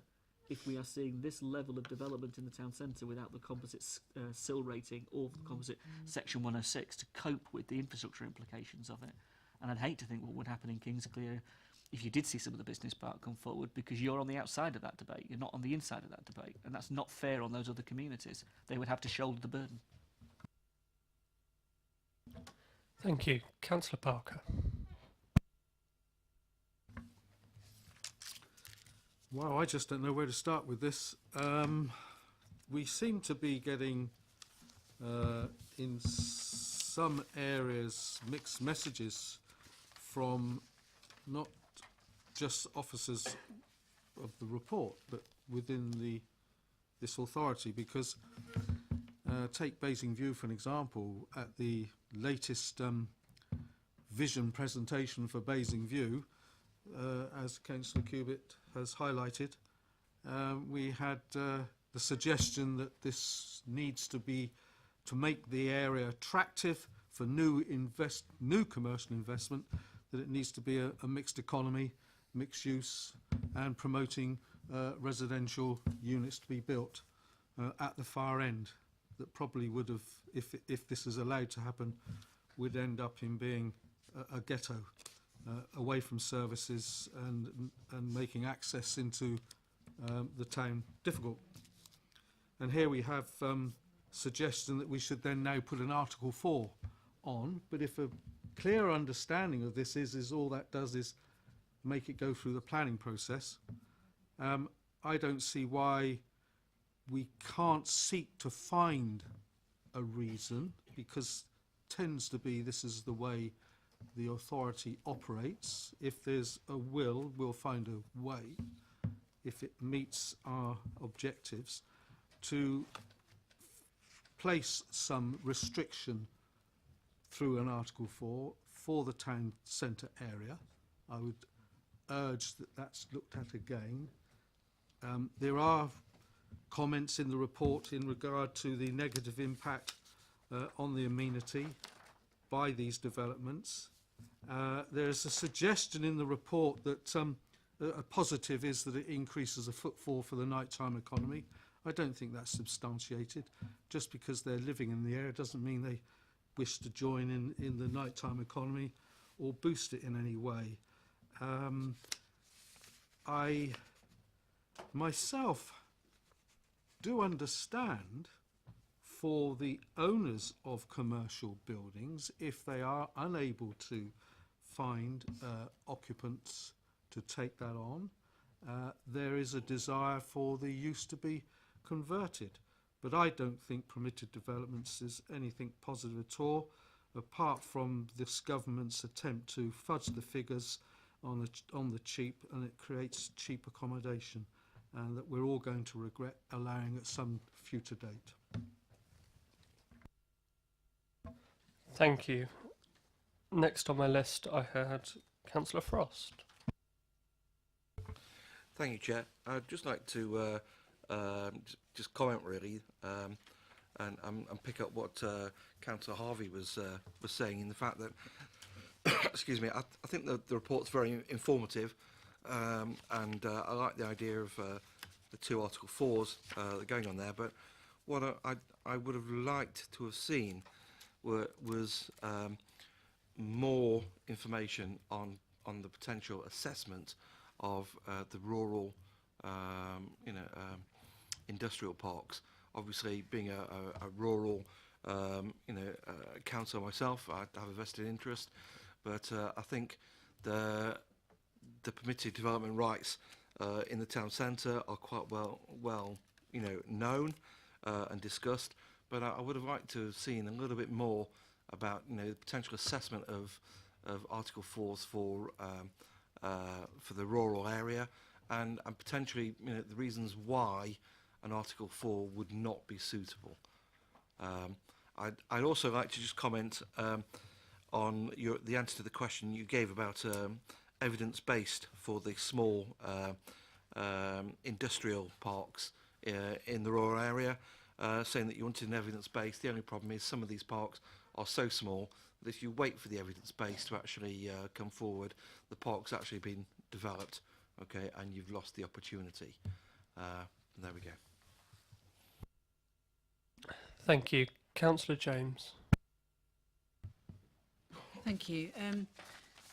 What I'd like, my concern has been raised tonight as well, is around the seal. We have a shortfall in relation to seal, and if we are going to need to look at infrastructure for these properties that are going to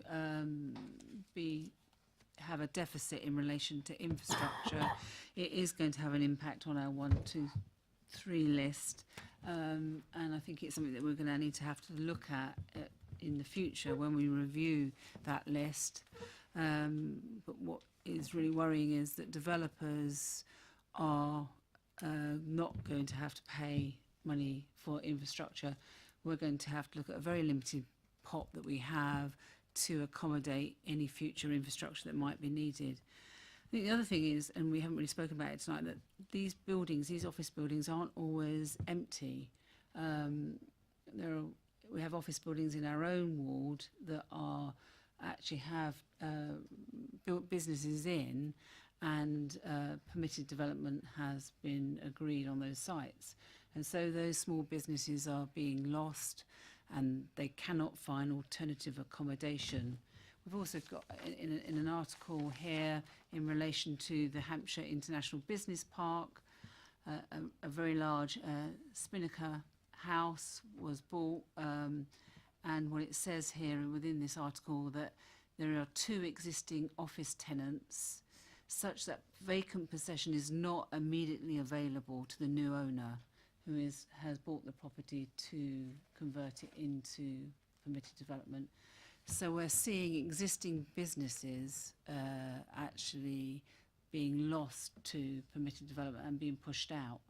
They just wait for their leases to come up, and that's really worrying. That I think there's an assumption that we're looking at empty office buildings and buildings that weren't fit for purpose, but we're also looking at, as Paul has said, new offices with existing businesses in that then are finding it very difficult to find alternative accommodation.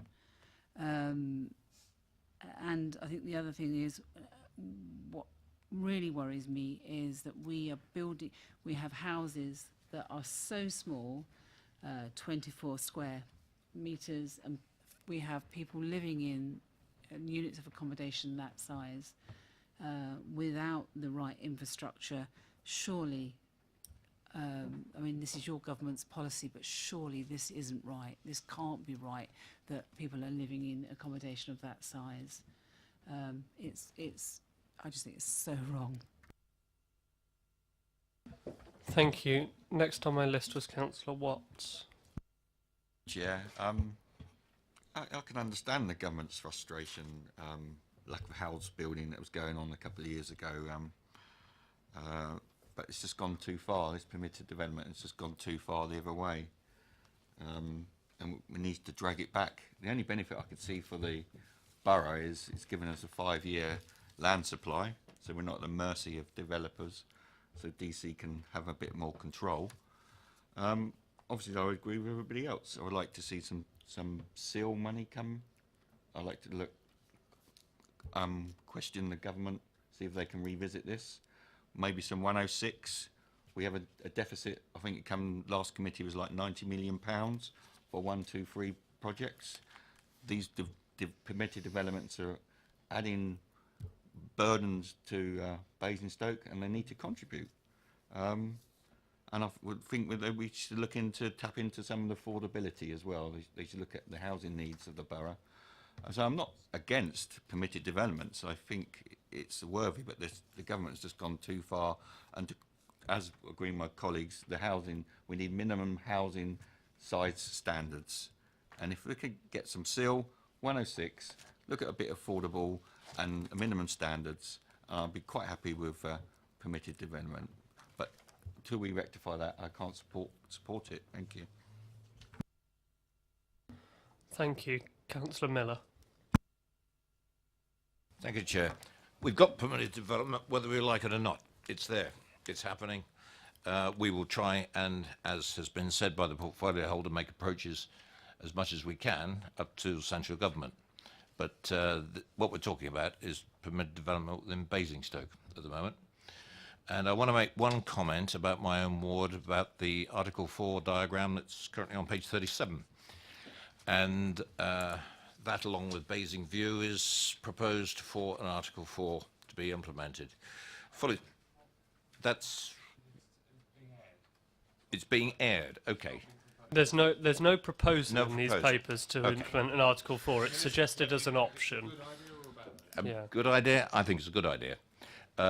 even more so because it's a very prosperous business park. I was in one of the companies last week, and I heard the comments from the owner. It's very prosperous. It's a unique company that is very productive. It's been here for 30 years.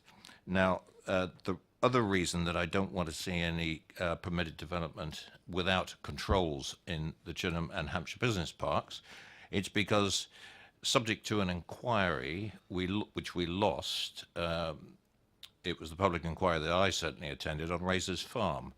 That was a long story. It's not relevant here. The point is that Razor's Farm was given permissions, and that and the Orham site, which is, if you look in the top right-hand corner, is that little blank space there, that they're both being built out currently.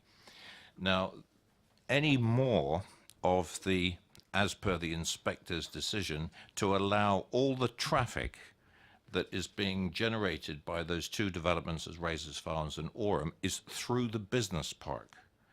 The view of the people in the business park is, be careful, Basingstoke. Okay, you might not have approved it, but you could kill the business park if you don't look out. They are very, very nervous. So that's today's state. That's what we're given that as an existing permissions now, but no more. I think that we've got to call a halt to it. I think the idea, the airing of the proposal of Article 4 for these two business parks is a very good idea. I know we're making improvements. Currently, if you've ever tried to get around the A33 at the moment, which I do every day, those improvements in 1 year's time, because that's how long it's going to take, should improve the flow of traffic. I'm crossing my fingers about that. But that's the main point I wanted to make here, Chair, is that I think it's an excellent idea for this particular area. I believe Councillor Mr. James mentioned Spinnaker House and you mentioned the Hampshire Business Park. That concerns me because you're generating, again, I go back to the traffic issue, you're talking about a different traffic mode and a different traffic model. There's enough congestion in that area. So that's my view. Thank you very much. Thank you. Councillor Rattigan. I have to be honest, I like permitted development. I think it brings housing on quickly. I think it is a cry for a need that we obviously have. While bigger sites, greener sites, sites that will look after us more long term, like Manny Down and the golf club, are slow in the way that they're going to be coming forward. I think these provide some housing. Now, I take Councillor James's point that where do these people go in the future? But the reality is that people change their housing as their circumstances change. And I think we have to be honest and say there is a need for these, otherwise they wouldn't be selling, they wouldn't be rented out, and they wouldn't be being developed. And it comes as a terrible shock to me that people want to live in a tiny little home. But the reality is, for some people, that is all they've got. Our job, I think, is to inform developers that we're not happy. We would prefer to see a different form of permitted development, to encourage, to cajole, but also to talk to central government to say when we have permitted development forced upon us, we ought to be saying what impact it's having on us right now. So we evidence-base back to central government on the fact that there's a struggle to get a doctor. The children are in schools that have no places, or having to move 3 or 4 miles to get the right primary school. If it's evidence-based, I think the government will be much more listening on the concerns that we have as a council. And I think it has to be joined up. We have to, as a planning authority, say what we would like. It may not force them into it, but I think it should be informative. And we can really go to the press and say, we told them this is what we wanted, they are delivering X. Let them explain in front of the press, the TV, whoever it is, and maybe it will be just the people who are buying their developments. But for the buy-to-let investor, he will then know that we have flagged up that there are shortcomings in this development, and if he wants to buy it, that's absolutely up to him. But the reality is, if the building falls down in 20 years, well, he'll be responsible for that. His investment will go down the drain. They don't want that. They will ask questions of the developer on the buying if we push them into it. And I think that is the role of a responsible local authority, is to try and better to be a catalyst for improvement rather than the end game. We should be the engine of that, not the end game to buy it, develop it ourselves. I don't want that. I think the private sector can do the right job if we as local government make them, force them, cajole them into better decisions over permitted development. And look, this is great. We've got 1,000 more accommodation spaces to be had. And I take it, Councillor Parker, it is mostly in your ward, and I can understand that you're concerned. But I think we can talk to the health board or whoever, the GPs, and say, what do you need? How can we help you? What more can we do? Because this is not just a Basingstoke situation. We should be talking to our colleagues in local government elsewhere, in Reading, towns that are similar to ourselves, who've got an industrial base and are having permitted development. And then what are they doing to improve the quality of the build and the quality of the infrastructure that surrounds these permitted developments? So look, I think it's a wonderful report. It's given us a lot of information. It's raised many questions. It's allowed us to have that whole spectrum of debate. We aren't going to get to a conclusion on the basis of it, but I think we can give you pointers, the portfolio holder and our officers, on what we feel are ways forward. And I encourage anything that you do to come back to us, as you did on the national spatial standards, that if you inform us, we will raise more questions, but maybe come up with some solutions too. Commended, well done, and I look forward to this being a rolling ball on the permitted development world. Thank you.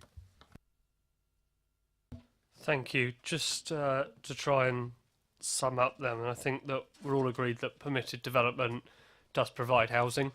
We all accept that. We disagree on potentially on the type and standard of housing in some areas, and certainly on some permitted development schemes the standard leaves a lot to be desired, and that's borne out in the report. It does contribute a significant amount to the 5-year housing land supply. There are no affordable elements on permitted development that can be secured, but by the very nature of the scheme they are smaller units.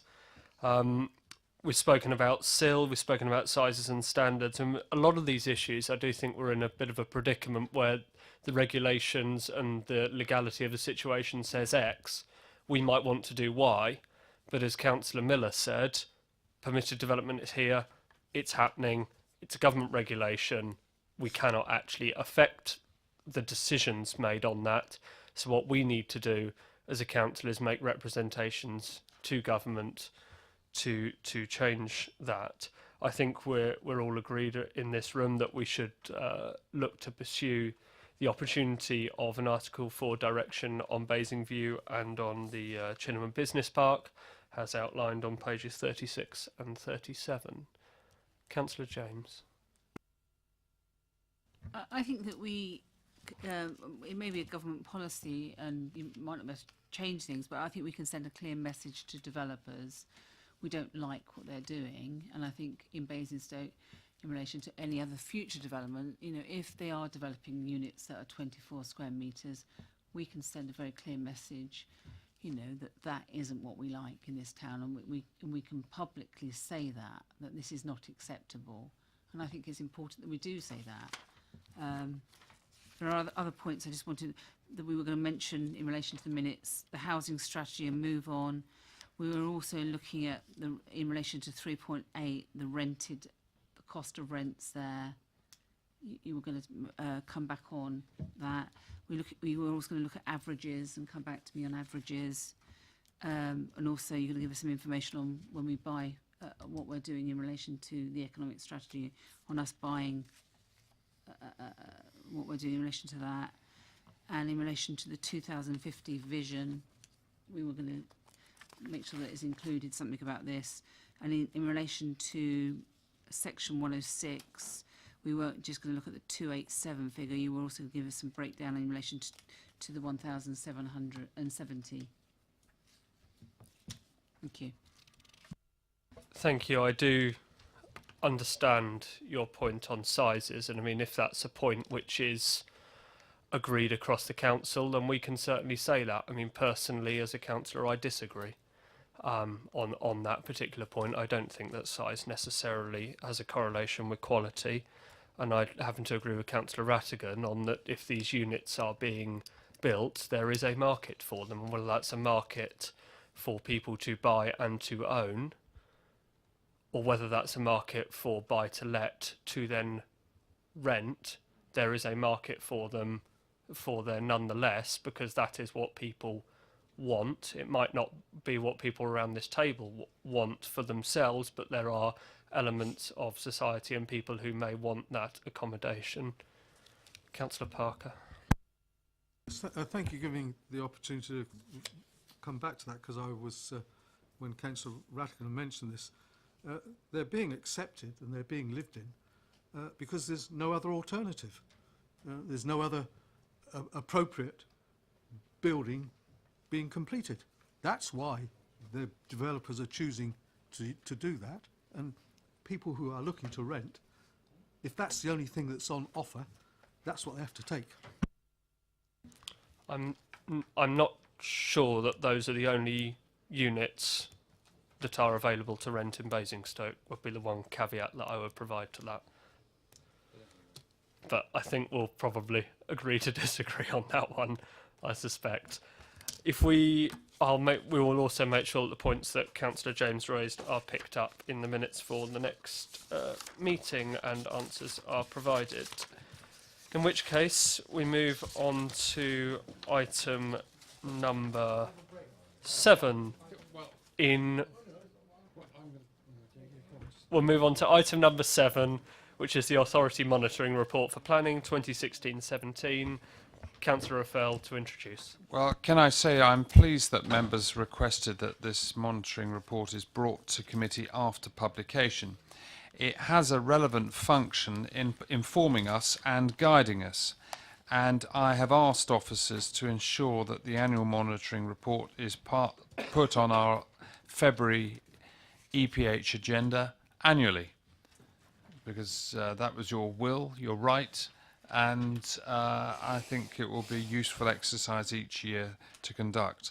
I've also suggested to our officers, and now suggest to you, that a précis of our comments today on the various topics is provided for the committee next year, so that we can see if our comments today, whether they are positive or negative and predictions, are accurate, or whether our fears or concerns may have dissipated, because clearly the local plan is in one sense young, and as a consequence some of the things that we might be inclined to worry are that they might be becoming trends, we'll be in a better position to judge if they are trends next year, and it would inform us if we were predicting that or otherwise next year. In addition, as I've said earlier, we may be called upon soon to review our local plan, and this report provides a useful starting point for our discussions on how our current plan is performing, and not necessarily just tonight, but in due course.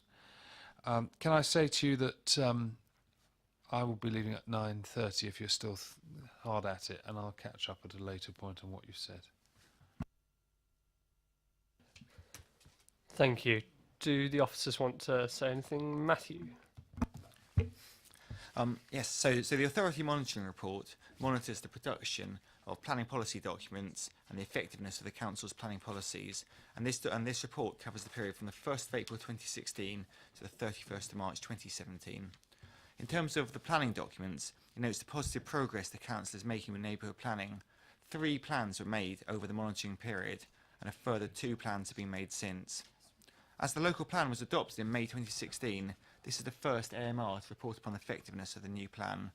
It demonstrates that the plan is generally performing well. In particular, it identifies the Council has 5.6 years of housing land supply and sets out the details of how this was calculated. The key findings of the AMR are set out in the executive summary at the front of the document and in the table at section 5, where it traffic lights the performance of the plan against 36 key indicators. 33 of these indicators have been scored as green or amber, indicating they've either been met, partly met, or are ongoing. This shows that the plan is having a wide range of positive impacts upon the borough. You'll see that there are 3 performance indicators scored in red as recorded as not being met. These relate to, firstly, the overall delivery of new homes, which at 555 net completions was still the highest rate for 5 years, but still falls short of the local plan target. It should be noted, however, that the housing trajectory published with the local plan forecast the Council would have higher delivery rates later in the planned period as the greenfield sites came on stream. Secondly, the delivery of affordable housing over the monitoring year is less than identified. However, this is very much related to the delivery of market homes as well. It should also be realised that the Council has been very successful in securing affordable housing through planning applications over the year as well. And the third issue identified is the provision of pitches for gypsies and travellers. Given this is an entirely new authority monitoring report, members' views on the scope of the document and the way the information is presented are welcome. There may also be issues highlighted that the committee consider require further scrutiny. Thank you. Thank you, Matt. Can I just say from the chair that I think it's an absolutely excellently put together report. I think it highlights the key areas which we're interested in and need to know about.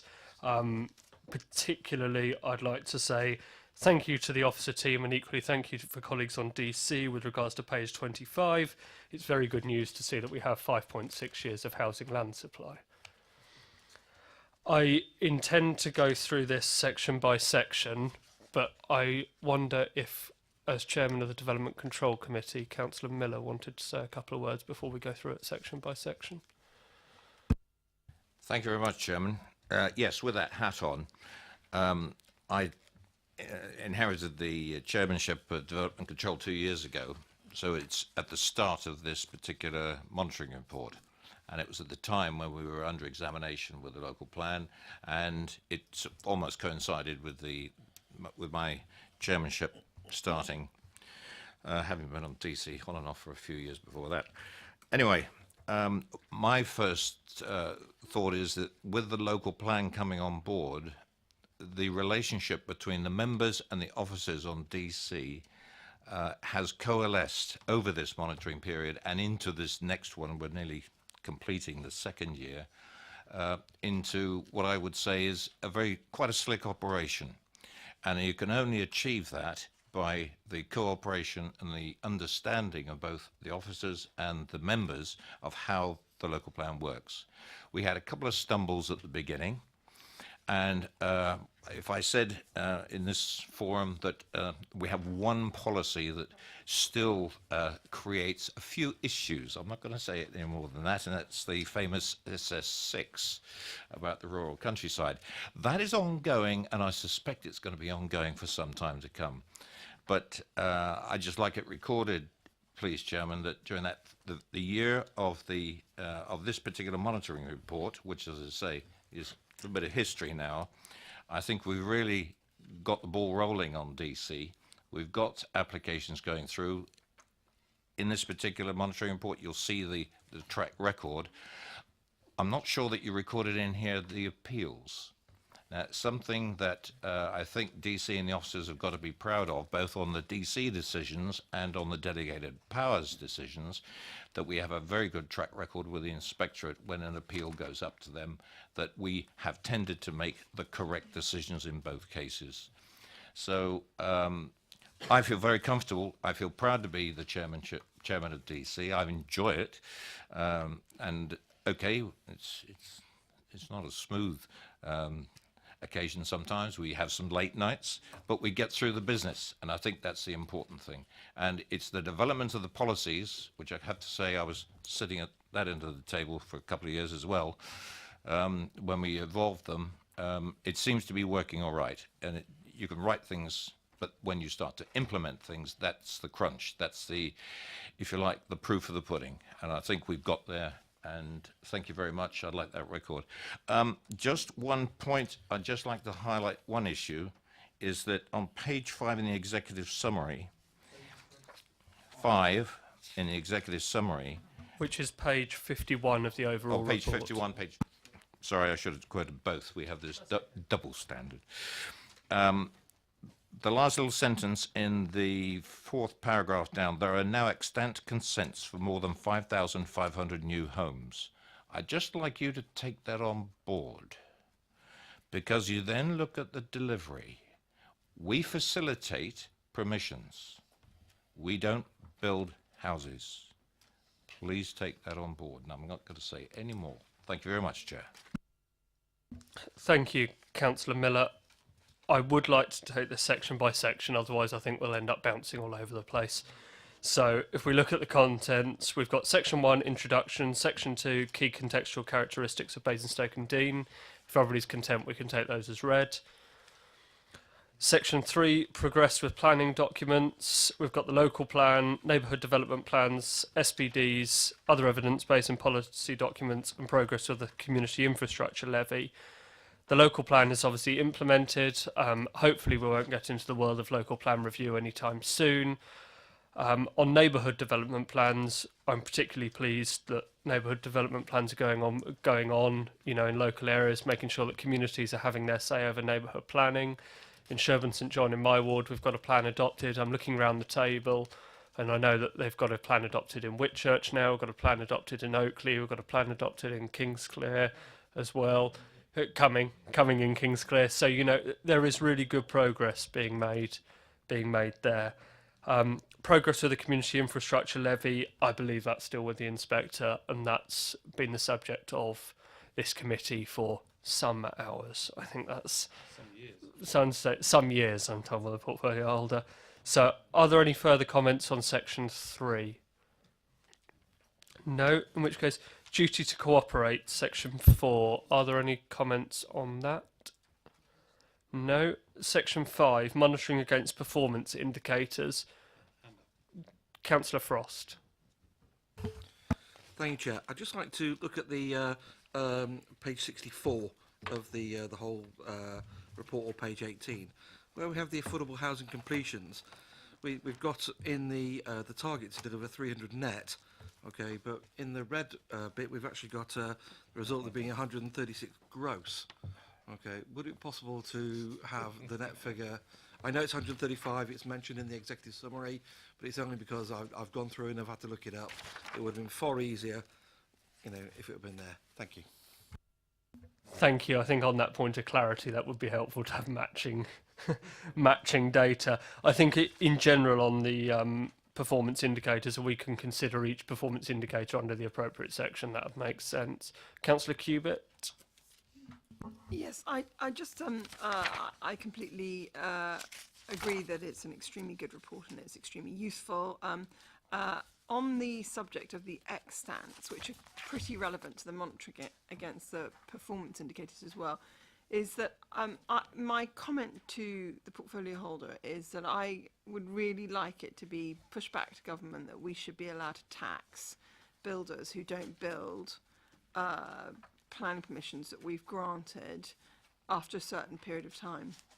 And I want us to be really, really, really demanding in this regard, because it's completely unacceptable for 5,500 planning consents to have been granted that have not been built. And if we're going to be trailblazers, I would very much like the portfolio holder to send a letter to the government enabling us to charge them de minimis council tax on each of those dwellings that they've been sitting on as a planning permission. I completely agree. If they sell the land. If they sell the land, then it's the case of the new landowner. You're selling the responsibility. I think it has been. I think it was considered as part of the housing white paper. So we'll await news on that. I think we'll take that, and the portfolio holder will take that on board. Section 6, housing delivery, which is concerned with number of homes built, 5-year housing supply. Councillor James. On 5, Councillor James. It was just picking up on Councillor Frosty's point in relation to net and gross. Frosty, okay, you know what I mean. Okay, Frost. Affordable housing and the completions. So the target is 300 net. So what we're saying is that we built 136. That means that the gross figure is including those that we knocked down and rebuilt. Is that right? Not quite. What we're saying is that it's 100. The target is 300 net. In the data, it's 136 gross, although some may have been lost in that time, demolished, as you say. The net figure is 135. I believe it's just one different. Yeah, it's in the paperwork. Yes. Councillor Frost. Yeah, thank you very much. Just as a point of clarification for Councillor James, it's actually in the executive summary, okay, for the 136 gross, 135 net. All I was doing when I raised my question on that point was just to actually ensure that if the target is a net figure, the result needs to be a net figure, and a gross figure was mentioned. So just as a point of clarification. Okay, and the other point I just want to raise on this section is the design of housing monitored through the building of life assessments. I think it's really worrying that we've got 24% of properties that are being built are of poor standard. That's, and I think that we need to look at that, and I don't know why that is, and it would be good to understand that. Is that related to permitted development only? That is, yeah. Is it just Yes, that one yeah, reason? It's in the executive summary. Okay, that's great. Thank you. Yeah, yes is the answer, Councillor Miss Okay. Jones. Councillor Ashfield. On Section 5. on section 5. Yeah. I mean, I love colours and tabular format, very, very easy reading. I think noting that we want to use this going forward and next year, I think it would be useful to have some sort of column on there that shows whether next year it's getting better or worse, just as a comparison. That would be really helpful. Councillor Rattigan. Thank you. Page 64, new homes near nuclear installations. My ward is quite close to the Aldermaston site. Is there any likelihood of changes to the rings, because that obviously has a dramatic effect, not just if they change them outward to Ashford Hill, but if they reduce them in places like Tadley, which has a need for new accommodation, and are we thinking of making any representations in that direction? Because Tadley could do with some new houses, as we could in Ashford Hill for windfall sites and things. Any thoughts? Matthew. Chairman, I think the answer to that is yes. We have regular conversations relating to developments at Tadley, and we'll continue those, because I think it's a fair point that it needs to be tested, it needs to be challenged, to see whether there are greater opportunities to deliver housing in those locations. On this section, Councillor Cubitt. Yeah, on page 20 or page 66, that old chestnut water quality. When we wrote the local plan, because the Environment Agency was very clever in terms of how it said that we couldn't witness a degradation of the band classification, and it requires a huge deterioration for the band classification to change. So in the local plan, we had approved wording that there wasn't any further deterioration within the band, not just the band classification being deteriorated. And the problem I have with that yellow box, and subsequently when we get to the section on water quality, is that there's some real words games being played here. And I know it says that the Loddon's improved and everything else like that, but but the truth is that we require there to be no degradation within the band status, not just a degradation of band status. And that wordsmithing there implies that they're only required to report it when it changes the band. Thank you. I think that's probably noted by the officers for next year, and we can pick up the substantive point under water quality, if that's okay. Councillor Watts? On page 65, environmental management and climate change, I said no planning applications approved within SSSI and SINC. What was sinks? Sinks. Yeah. What about on appeal? Was there any granted? I was just thinking of the Kennel Farm that was on appeal, and that's next to an ancient woodland, and there was lots of objections from local conservation groups. I just wonder, is that applicable? I think this specifically deals with triple SI and sinks. I mean, I'm just struggling. I can't think of a triple SI in the borough. I'm waiting to be corrected. You've got one in Ashford Hill, okay, but that's probably the only one. And then we've got sinks in up to Granny Candovers, I believe. Everywhere. Okay. But triple SI wise, I think we're fairly. Ken's got one. On this point, Councillor Miller. Absolutely, on this point that was made by Councillor Watts, ancient woodland doesn't count, unfortunately. We've gone through it. We've got ancient woodland that is a sink, but it had to be a sink to be preserved because it's in fact right along the old A33 in Chinham. Now, and the trouble with sinks is you don't know about it until the county tells you. There is no local consultation on sinks, and they get there's a panel that sits somewhere, and they eventually come around. And we had it, I can remember in Chinham 7 years ago, we suddenly found out that our Toll House flood meadows were suddenly a biodiversity sink. No consultation, we just found it out of the blue. They have some protected status in planning law. This is the difference. Ancient woodland doesn't. Something that happens in the bowels of the castle in Winchester, I think is what we're getting from that. Next on my list was Councillor James. Air quality, again, that's really worrying, isn't it? No new air quality management areas were declared within the borough. Why is that not? And, you know, what are we doing to address that?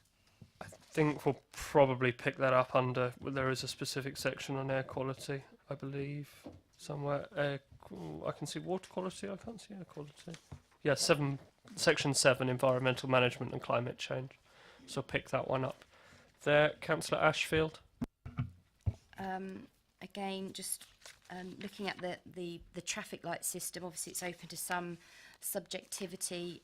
Affordable housing, I think quite rightly is red, but you could argue also that job creation at 300 has been given an amber, despite the fact that the target was 450 to 700. It'd be useful if the target was a little bit more specific. That's quite a big range, but then the actual at 300, I think perhaps why is that not red? I think I'm being told that the range is the wording in the local plan, so that's what it's assessed against. But I take the point that the colours perhaps should be made clear on what they're assessed against. Matt?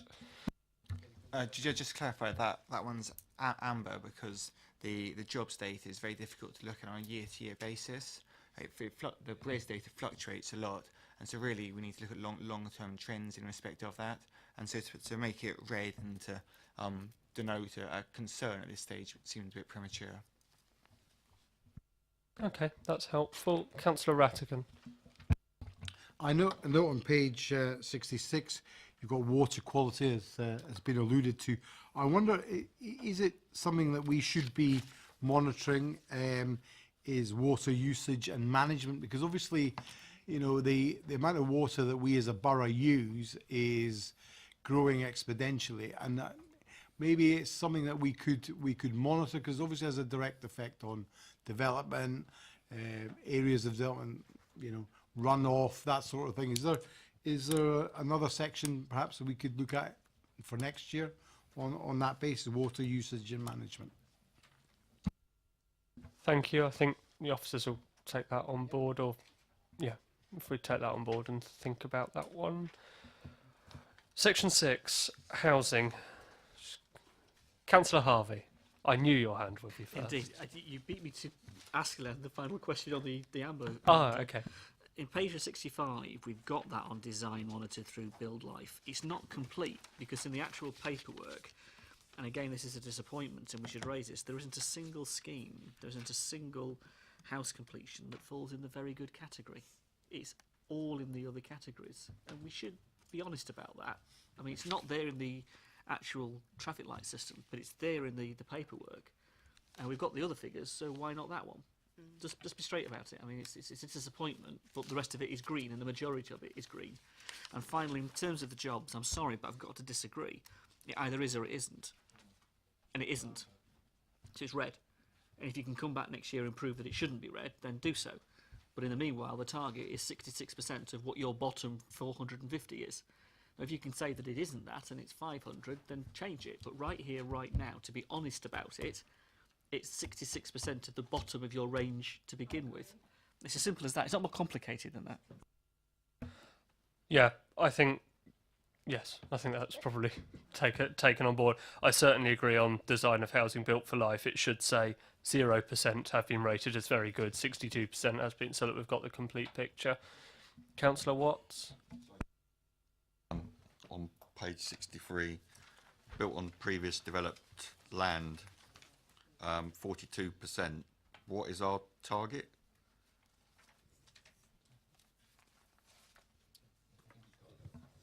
Matt? So why have they got amber if they haven't got a target then? They've achieved it. Microphone. There's no longer a requirement for local authorities in terms of number of dwellings on previously developed land. I guess it's amber because, and it reflects many other considerations as well. I think it's amber because, well, we feel it's still some important information to monitor, but I don't think we can either say it's a particular success or a particular failing. I think the answer to that question is there isn't a target and neither of the other colours fit. Because there isn't a target, it wasn't appropriate to put it red or green, so by default it became yellow. Councillor Cubitt, then Councillor Frost. I'm sure in every single thing I've ever read from government that they actively encourage explicitly that the natural default for building should always be on brownfield before you progress to the next. So I'm amazed if there's no target for brownfield development. As you're saying, as none. I agree. It's certainly government policy, if you like, and the direction that government for many years has been in, that brownfield first. But I'm told that there is no target as such that you should meet X% of new developments, because of course if they had that target as a national thing, that would be very difficult to implement over different boroughs. So I can understand why there wouldn't be a target. And Chairman, just to add to that, I think you've highlighted the difficulty. And in Basingstoke, where we've identified a significant number of strategic sites on greenfield sites, then our target or our delivery on brownfield sites is always going to be less than a urban London borough who actually has only got brownfield sites. So I think it's really useful information to have, but I suppose it's one of those challenges of the performance indicator where there isn't actually a target. But I think it's information which I think is a really important part of the plan. Yeah, completely agree. It's very helpful to have. Councillor Frost. Thank you, Chair. The only thing I would say on that particular point then is rather than having it amber, because there's no target, just leave it white. Okay, and again, with things like the number of houses built and the number of jobs and things that are very measurable, I think it should be either green or red. You know, I think we've either met the target or we haven't. You know, and I have to say that I struggle to see, you know, anything being, you know, any target being that concise being an amber. I just struggle with it. Okay, Councillor Rattigan. Section 6, housing. Thank you. I just want to make absolutely clear, you're not going to be surprised about new homes in the countryside, eh? Hey. SS6. It is a bane for councillors in the rural areas, and I'm sure for you. Can I just say, firstly, I would like some more settled view on what isolation is. I find that a little bit tough. If it's a mile, that's what you're, but is it a mile that we have to travel in a car or a walk, or it's the crow flies? It's really, it isn't yet nailed down. And you know, I've got issues in my ward that is subjective, and I think people worry about subjectivity, if I'm honest, and it's a difficult call, and I get that. Isolation can mean anything. I mean, you don't have services or whatever, but it's a bane, and even a little bit more direction on that I think would be useful, because when you come to the appeals that have been won by the council on page 83 and onwards, a number of the appeals that were won were against people in my ward. Some of those were based on isolation, and it is important for us to fully understand when we either bring something to committee or talk to people who are likely to put in applications about how we as a council are thinking, what the local plan says in terms of subjectivity about that isolation. It just gives us a better steer. I know maybe we can have something offline just for rural councillors, but I think it would be useful if we could have a nailed down conversation to say, when an applicant comes forward and says, do you think I'm going to get planning permission here?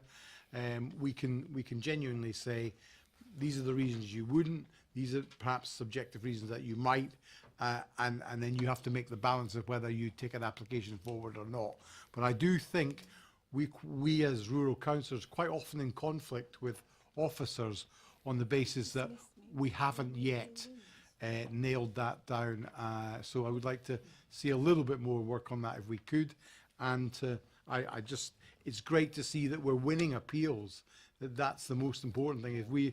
If somebody takes us to appeal, we've got the strength behind the decision to win those appeals, and obviously that's beneficial in support of our local plan. So just a couple of things there. Thank you.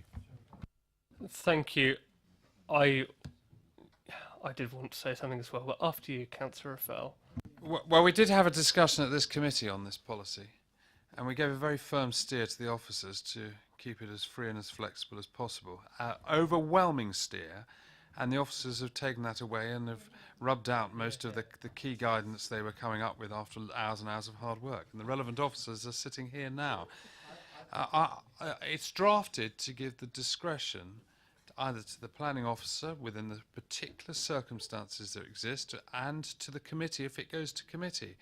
Isolated in one part of the borough can be a completely different concept to isolated in another, and defining a policy which says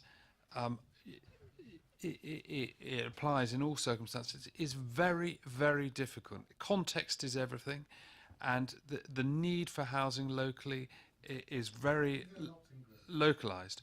Well, no, but even within my ward there are areas where people are developing. It's in the open countryside, but it's still technically as close as you would say it's almost there in their back garden.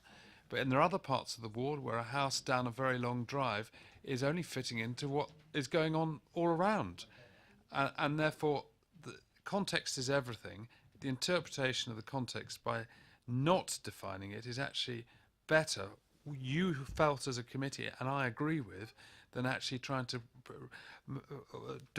tie it down, because that actually ends up preventing the very development in other circumstances we might be in favour of, which is what the committee said to me.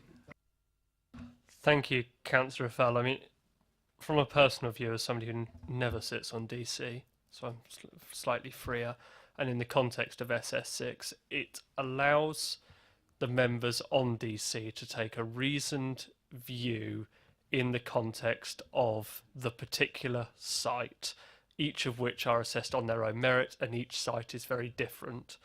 And I have every confidence, and we've spoken about this around the table. I've spoken with Councillor Potter about this at great length, in that SS6 does give councillors the ability to look at a case on merit and decide what is right for the particular scheme. And I think cross-party on DC, generally they come up with the right answer. And I think we've got a good history of coming up with the right answer, as is borne out by the appeals.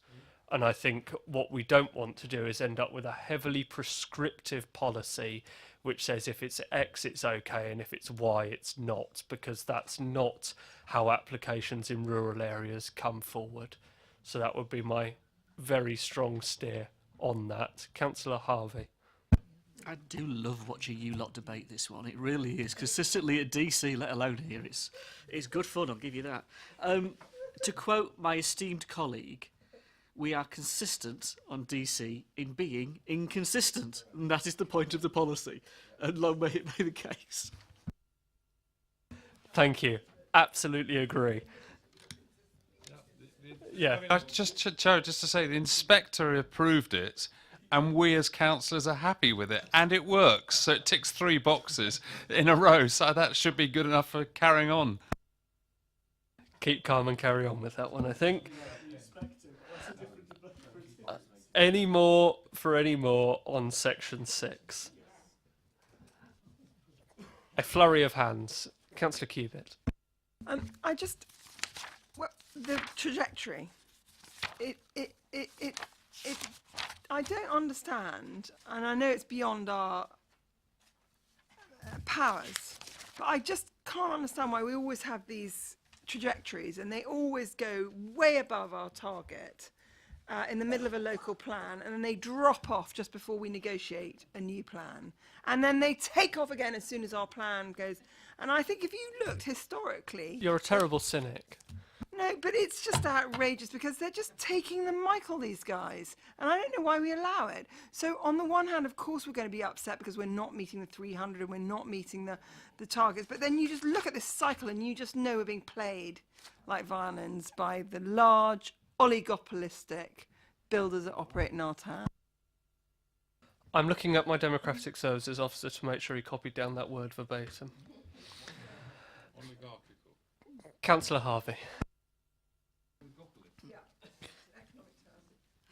And on the basis of that, when we get to a local plan review, that's going to create a massive issue of what we then do halfway through the plan with the nature of the delivery and the supply. Different debate for a different time. I shall enjoy watching that one as well in the context of... On page 28, 74, we've got the figure of number of units with planning permission that's been referred to already this evening. And then we've got the affordable housing section of chapter 6 that goes into some detail. Can I first say, I think we should say congratulations to the officers in regard to the negotiation and the delivery of 40%. We've asked questions on this and we've had a good conversation on this, and thank you for that. But I think it's worth noting in terms of the planning application bit, there is a point there on the 40%, and that should be recognised. What I'm interested in, we're having this debate about where's the 40% land and what is 40% in different contexts. If you take the number of absolute completions, and then, or rather, sorry, absolute with planning permission, sorry, I'm talking about cross purposes, absolute with planning permission, the 5,000 figure, and then look at the amount of affordable homes coming through, one of the figures that colleagues, officers have presented us with was 1,025 affordable homes are presently in contract or certain on new housing developments. In contrast to the 5,500 permissions, that gives us a completely different perspective. So if we have 5,500 permissions being given in the... But we also then look at our 40% affordable housing on contract, on those permissions that have been given. That's an interesting conversation. And just a contrast I'm drawing out. I think in terms of going forward, and this is the point, Chair, that I wanted to capture as a proper comment on all of this, when we get into the later part of the plan, when we see those major greenfield sites have gone through and we have seen the delivery of those affordable homes on those sites, because those are some of where we're going to get the 40%. Obviously, we've got 100% as well. My question to the Cabinet member and question for us is, how are we going to deal with the supply side problem that will come when we've eaten up the land, we've developed the land, and later in the plan period on smaller sites, on those more difficult issues, we're going to struggle on this. And we are very good at doing management of those that is coming forward, but proactively, where are we going to find the future stock of affordable housing in the context of the land supply and the back end of the plan? And I think we have to have that in mind. It isn't a question for now, but it is something this AMR is telling us, and it's a question our officers need to ask, and there will be policy decisions on that. We have a policy position on that as a group, that we want this council to be far more proactive in finding and securing land for us to develop affordable housing, and we'd love to see this council spend some of its money on that proactively, rather than just leaving it to the supply side to fill the hole. I accept what the officers have done, though, because in terms of the 40% on the planning, it is a good story to tell, and we should tell it. It isn't the whole story as far as we're concerned, and the red bit in the front tells us that as the in-year figure. I think those really interesting points. I mean, we get into the whole debate around the 40% is never going to be 40% of total completions, because you've got the sites which are approved, which are able to have affordable housing levied against them, and sites which aren't. So it's never going to be 40% of the overall figure. And I think one of the really interesting points in the report shows that whilst affordable housing delivery was down at the 150, whatever it was, 138, if you look at the number of permissions granted by DC, it's much closer to that 300 figure, and we get into the delivery point. On your latter point around making sure that the supply side's there and making sure we're going out proactively, I think that ties into another discussion which we need to have eventually. So it's not something for tonight, about when do we look at the next local plan, and when do we make sure that we ensure that sites are coming forward beyond this local plan, and so that we know where we are. And there's always that challenge of, we don't know what's coming forward in this plan, so how can we plan for the next one? But if we don't do that work, then we'll never know, and we'll never be able to keep long term on top of our housing supply for both market and affordable. I don't know if Matthew wants to comment on that. No, taking his comments. Listening carefully. Okay, next on my list, I think I saw Councillor Ashfield's hand. No? Councillor James. I was just picking up on that point in relation to meeting with Tim yesterday, is to say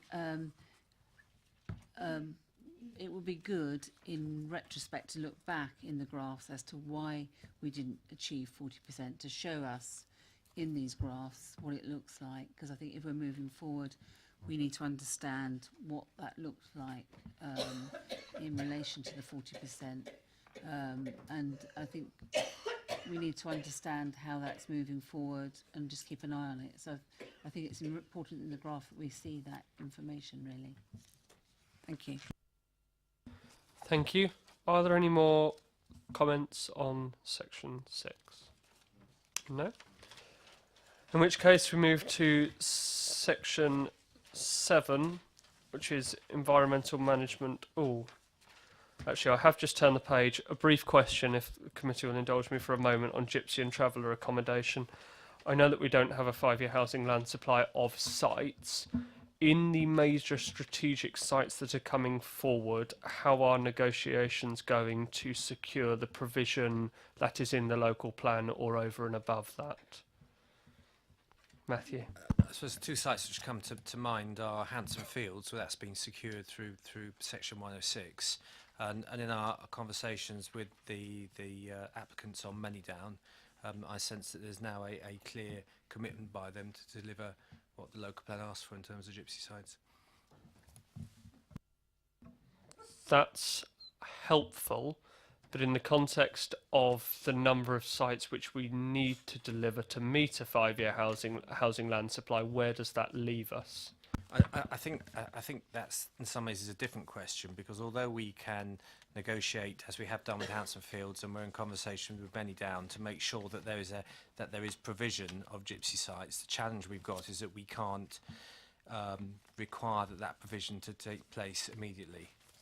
So it helps that those landowners are committed to it, but it doesn't provide an automatic solution to the 5-year supply challenge we've got. And even when those schemes are built out, how far does that leave us behind, I think, is where I'm trying to get to.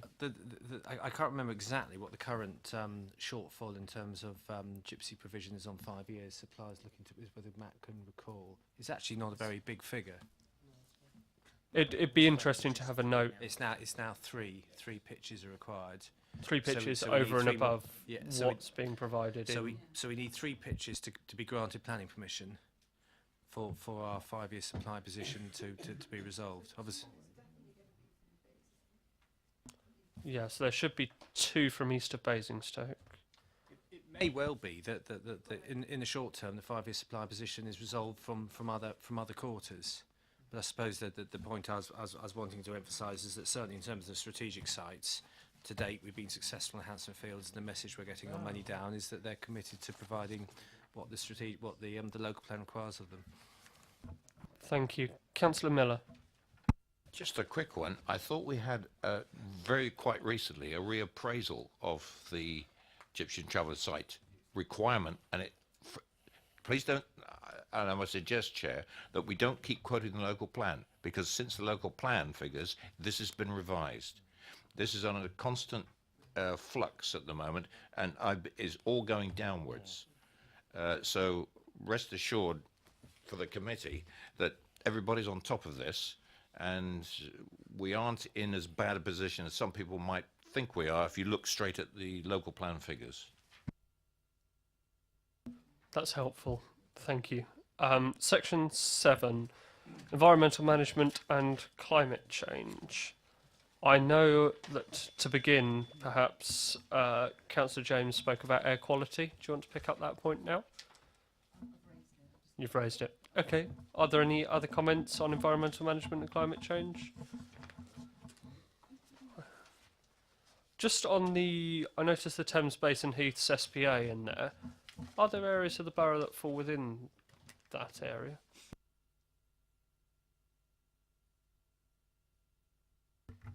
The special protection area itself isn't actually within our borough, but the zones around it where the development can have a new impact upon the SPA do come into the northern part of our borough, the northeastern part. Okay, so I understand that the zoning comes into effect, but because the SPA itself is not within the borough, that means that there is no obligation to provide SANG anywhere, presumably. Actually, there would be if development came forward within the zones of influence of the SPA. I think the reality is that in Basingstoke, the location of that impact is such that we're not going to be expecting any residential development to come forward where that would have to be open for debate. But certainly there would be a requirement for SANG to offset the impact of any developments on the SPA if housing came forward. Having worked most of my life in authorities with huge amounts of Thames Basin SPA, Heath SPA, I think it's good that we don't have to deal with that on a day-to-day situation. I agree. I was just wanting to clarify that because I couldn't think that we were in the area. Councillor Cubitt. Yeah, hi. I made a reference to the water, and I'm referring to page 112, and specifically the Environment Agency's announcement in 7.23 that it's going to go to a triennial. And then in 7.24, it says the new approach is agile monitoring. Now, I'm highly supportive of agile monitoring, but if it's not the Environment Agency that's doing the agile monitoring, who is it? Because it looks like it's separate, the agile monitoring from the Environment Agency, from the wording.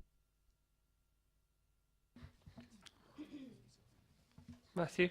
Chairman, we rely entirely on the Environment Agency for the monitoring, so it may be that wording in those 2 paragraphs doesn't quite present that picture, but certainly there's no other body to go to in terms of monitoring. So Will we get notification from the Environment Agency if true deterioration takes place then? Or are we only going to get notified by the Environment Agency if we have a band reclassification?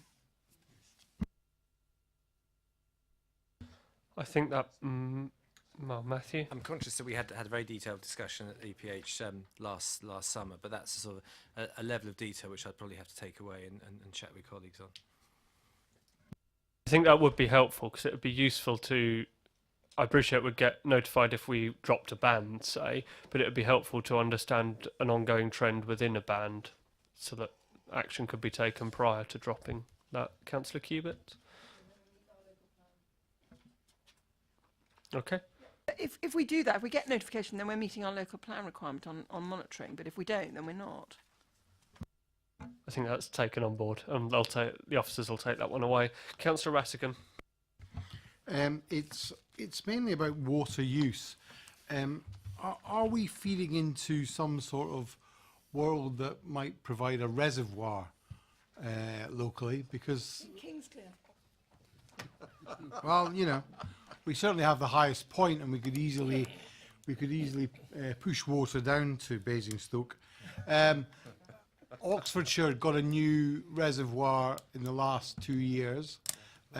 Water usage. Excuse me. Can we have one meeting, please? Councillor Rattigan. Water usage is a really important issue. How we collect our own water and how we supply ourselves may be beneficial in the future. And I wonder, have you had any dealings with the Environment Agency or central government about better water use, or perhaps a reservoir that feeds a enlarged Basingstoke?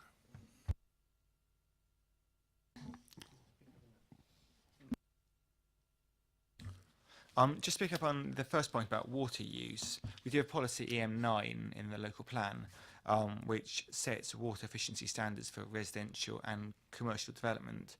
And I understand colleagues in development control, they routinely apply this as conditions to planning consents.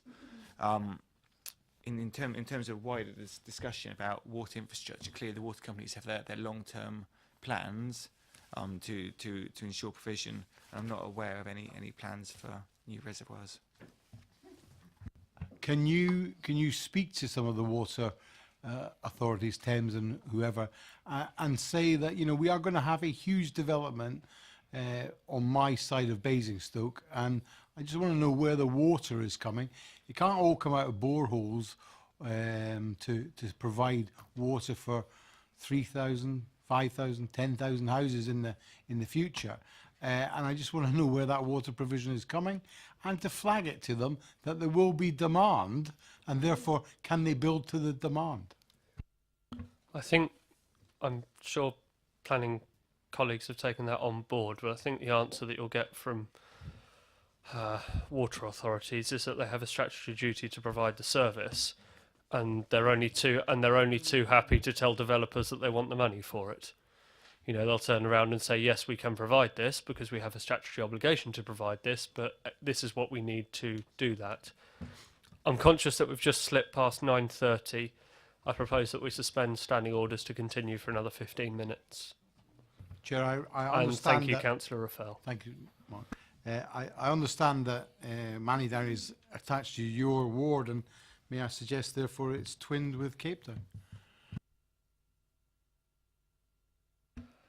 Thank you, Councillor Askin. Yes, phase 1 of Mannydown is all within my ward, so I'm sure they will be looking into it in detail. Councillor Cubitt on this point? On this very point, I know the answer is we're going to be rationed, because I've seen all the stats, and the water per head in Basingstoke it can only be provided through water rationing. So. Assuming that we're not now scaremongering, Councillor Frost. Yeah, I'd just like to declare an interest that I work for a company that has developed an air accelerated shower to save water, and we're currently looking at actually exporting to Cape Town. Thank you, Councillor Frost. Section 8, economic development. Do members have any comments to make on Section 8? No?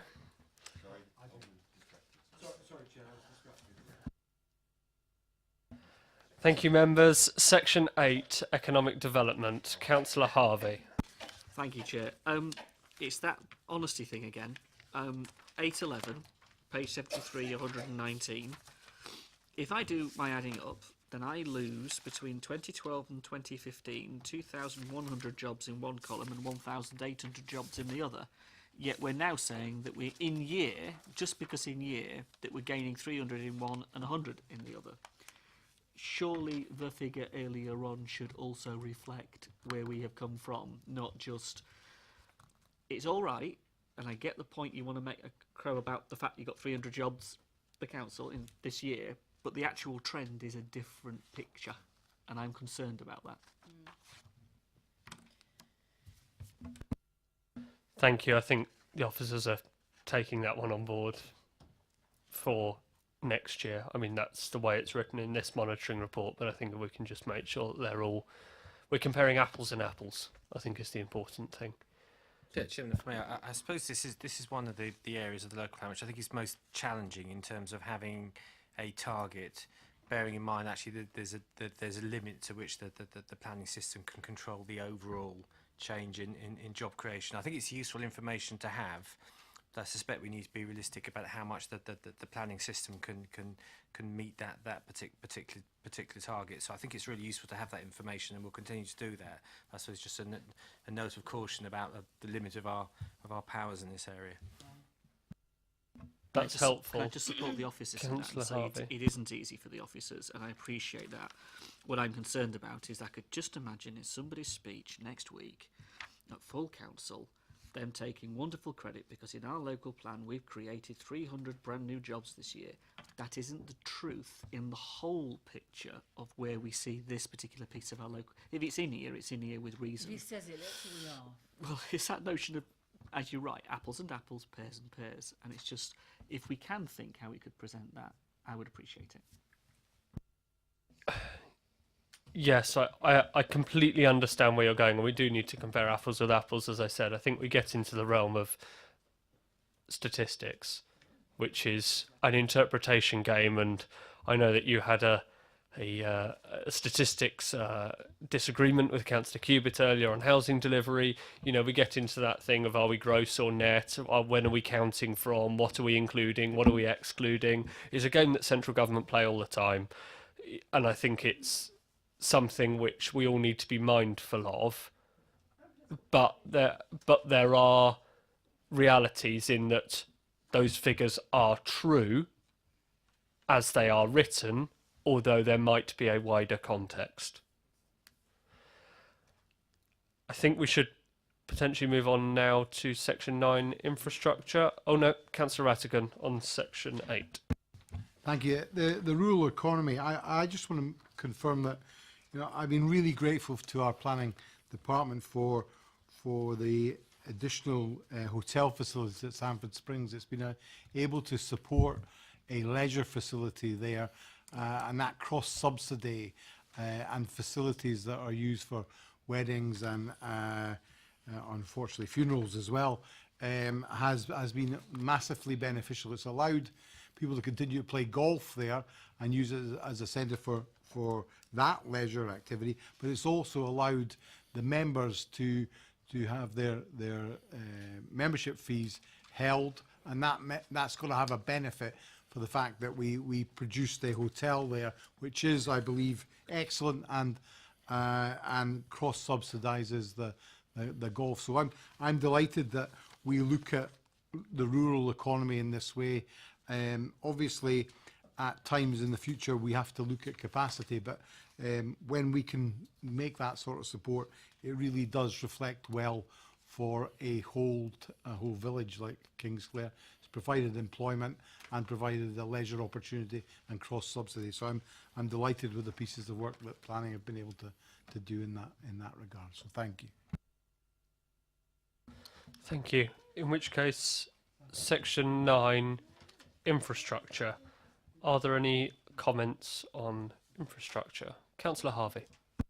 On section 9, just page 124, I do love the phrase no planning applications were permitted on the leisure park, and I continue to hope that.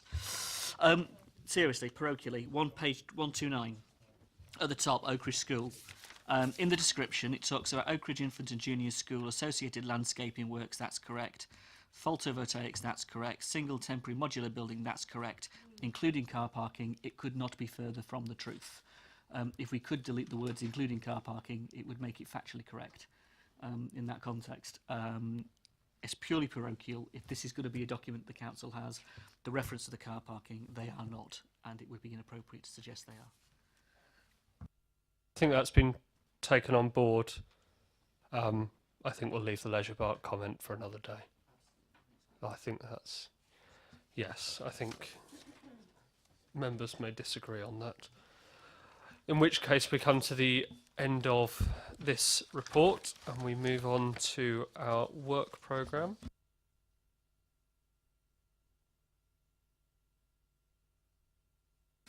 Which is on page 166.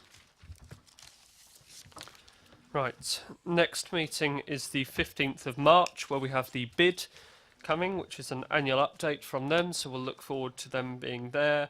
We're then taking the Basingstoke Town Centre health check next, iteratively on the agenda, which I think makes sense, so that we have the two town centre items together. And then we'll look at the housing standards in the private rented sector, which has come from a map, which I think is helpful. We then have a number of items for June, which include the draft transport strategy.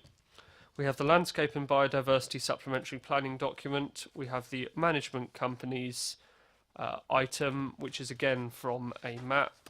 And we have the AA and abstract. I am able to tell members that the invites went out to the AA and abstract, and that abstract have confirmed that they will be attending, which is good news. We have yet to hear from the AA, but abstract are going to be in attendance. I am continuing to review the 7th of June agenda because there are currently too many items on that agenda, I believe, to get through in one evening. And I believe that the current proposal, assuming that the draft transport strategy sticks from the officers, is that the landscape and biodiversity supplementary planning document would go to July, so that we have full consideration of those items.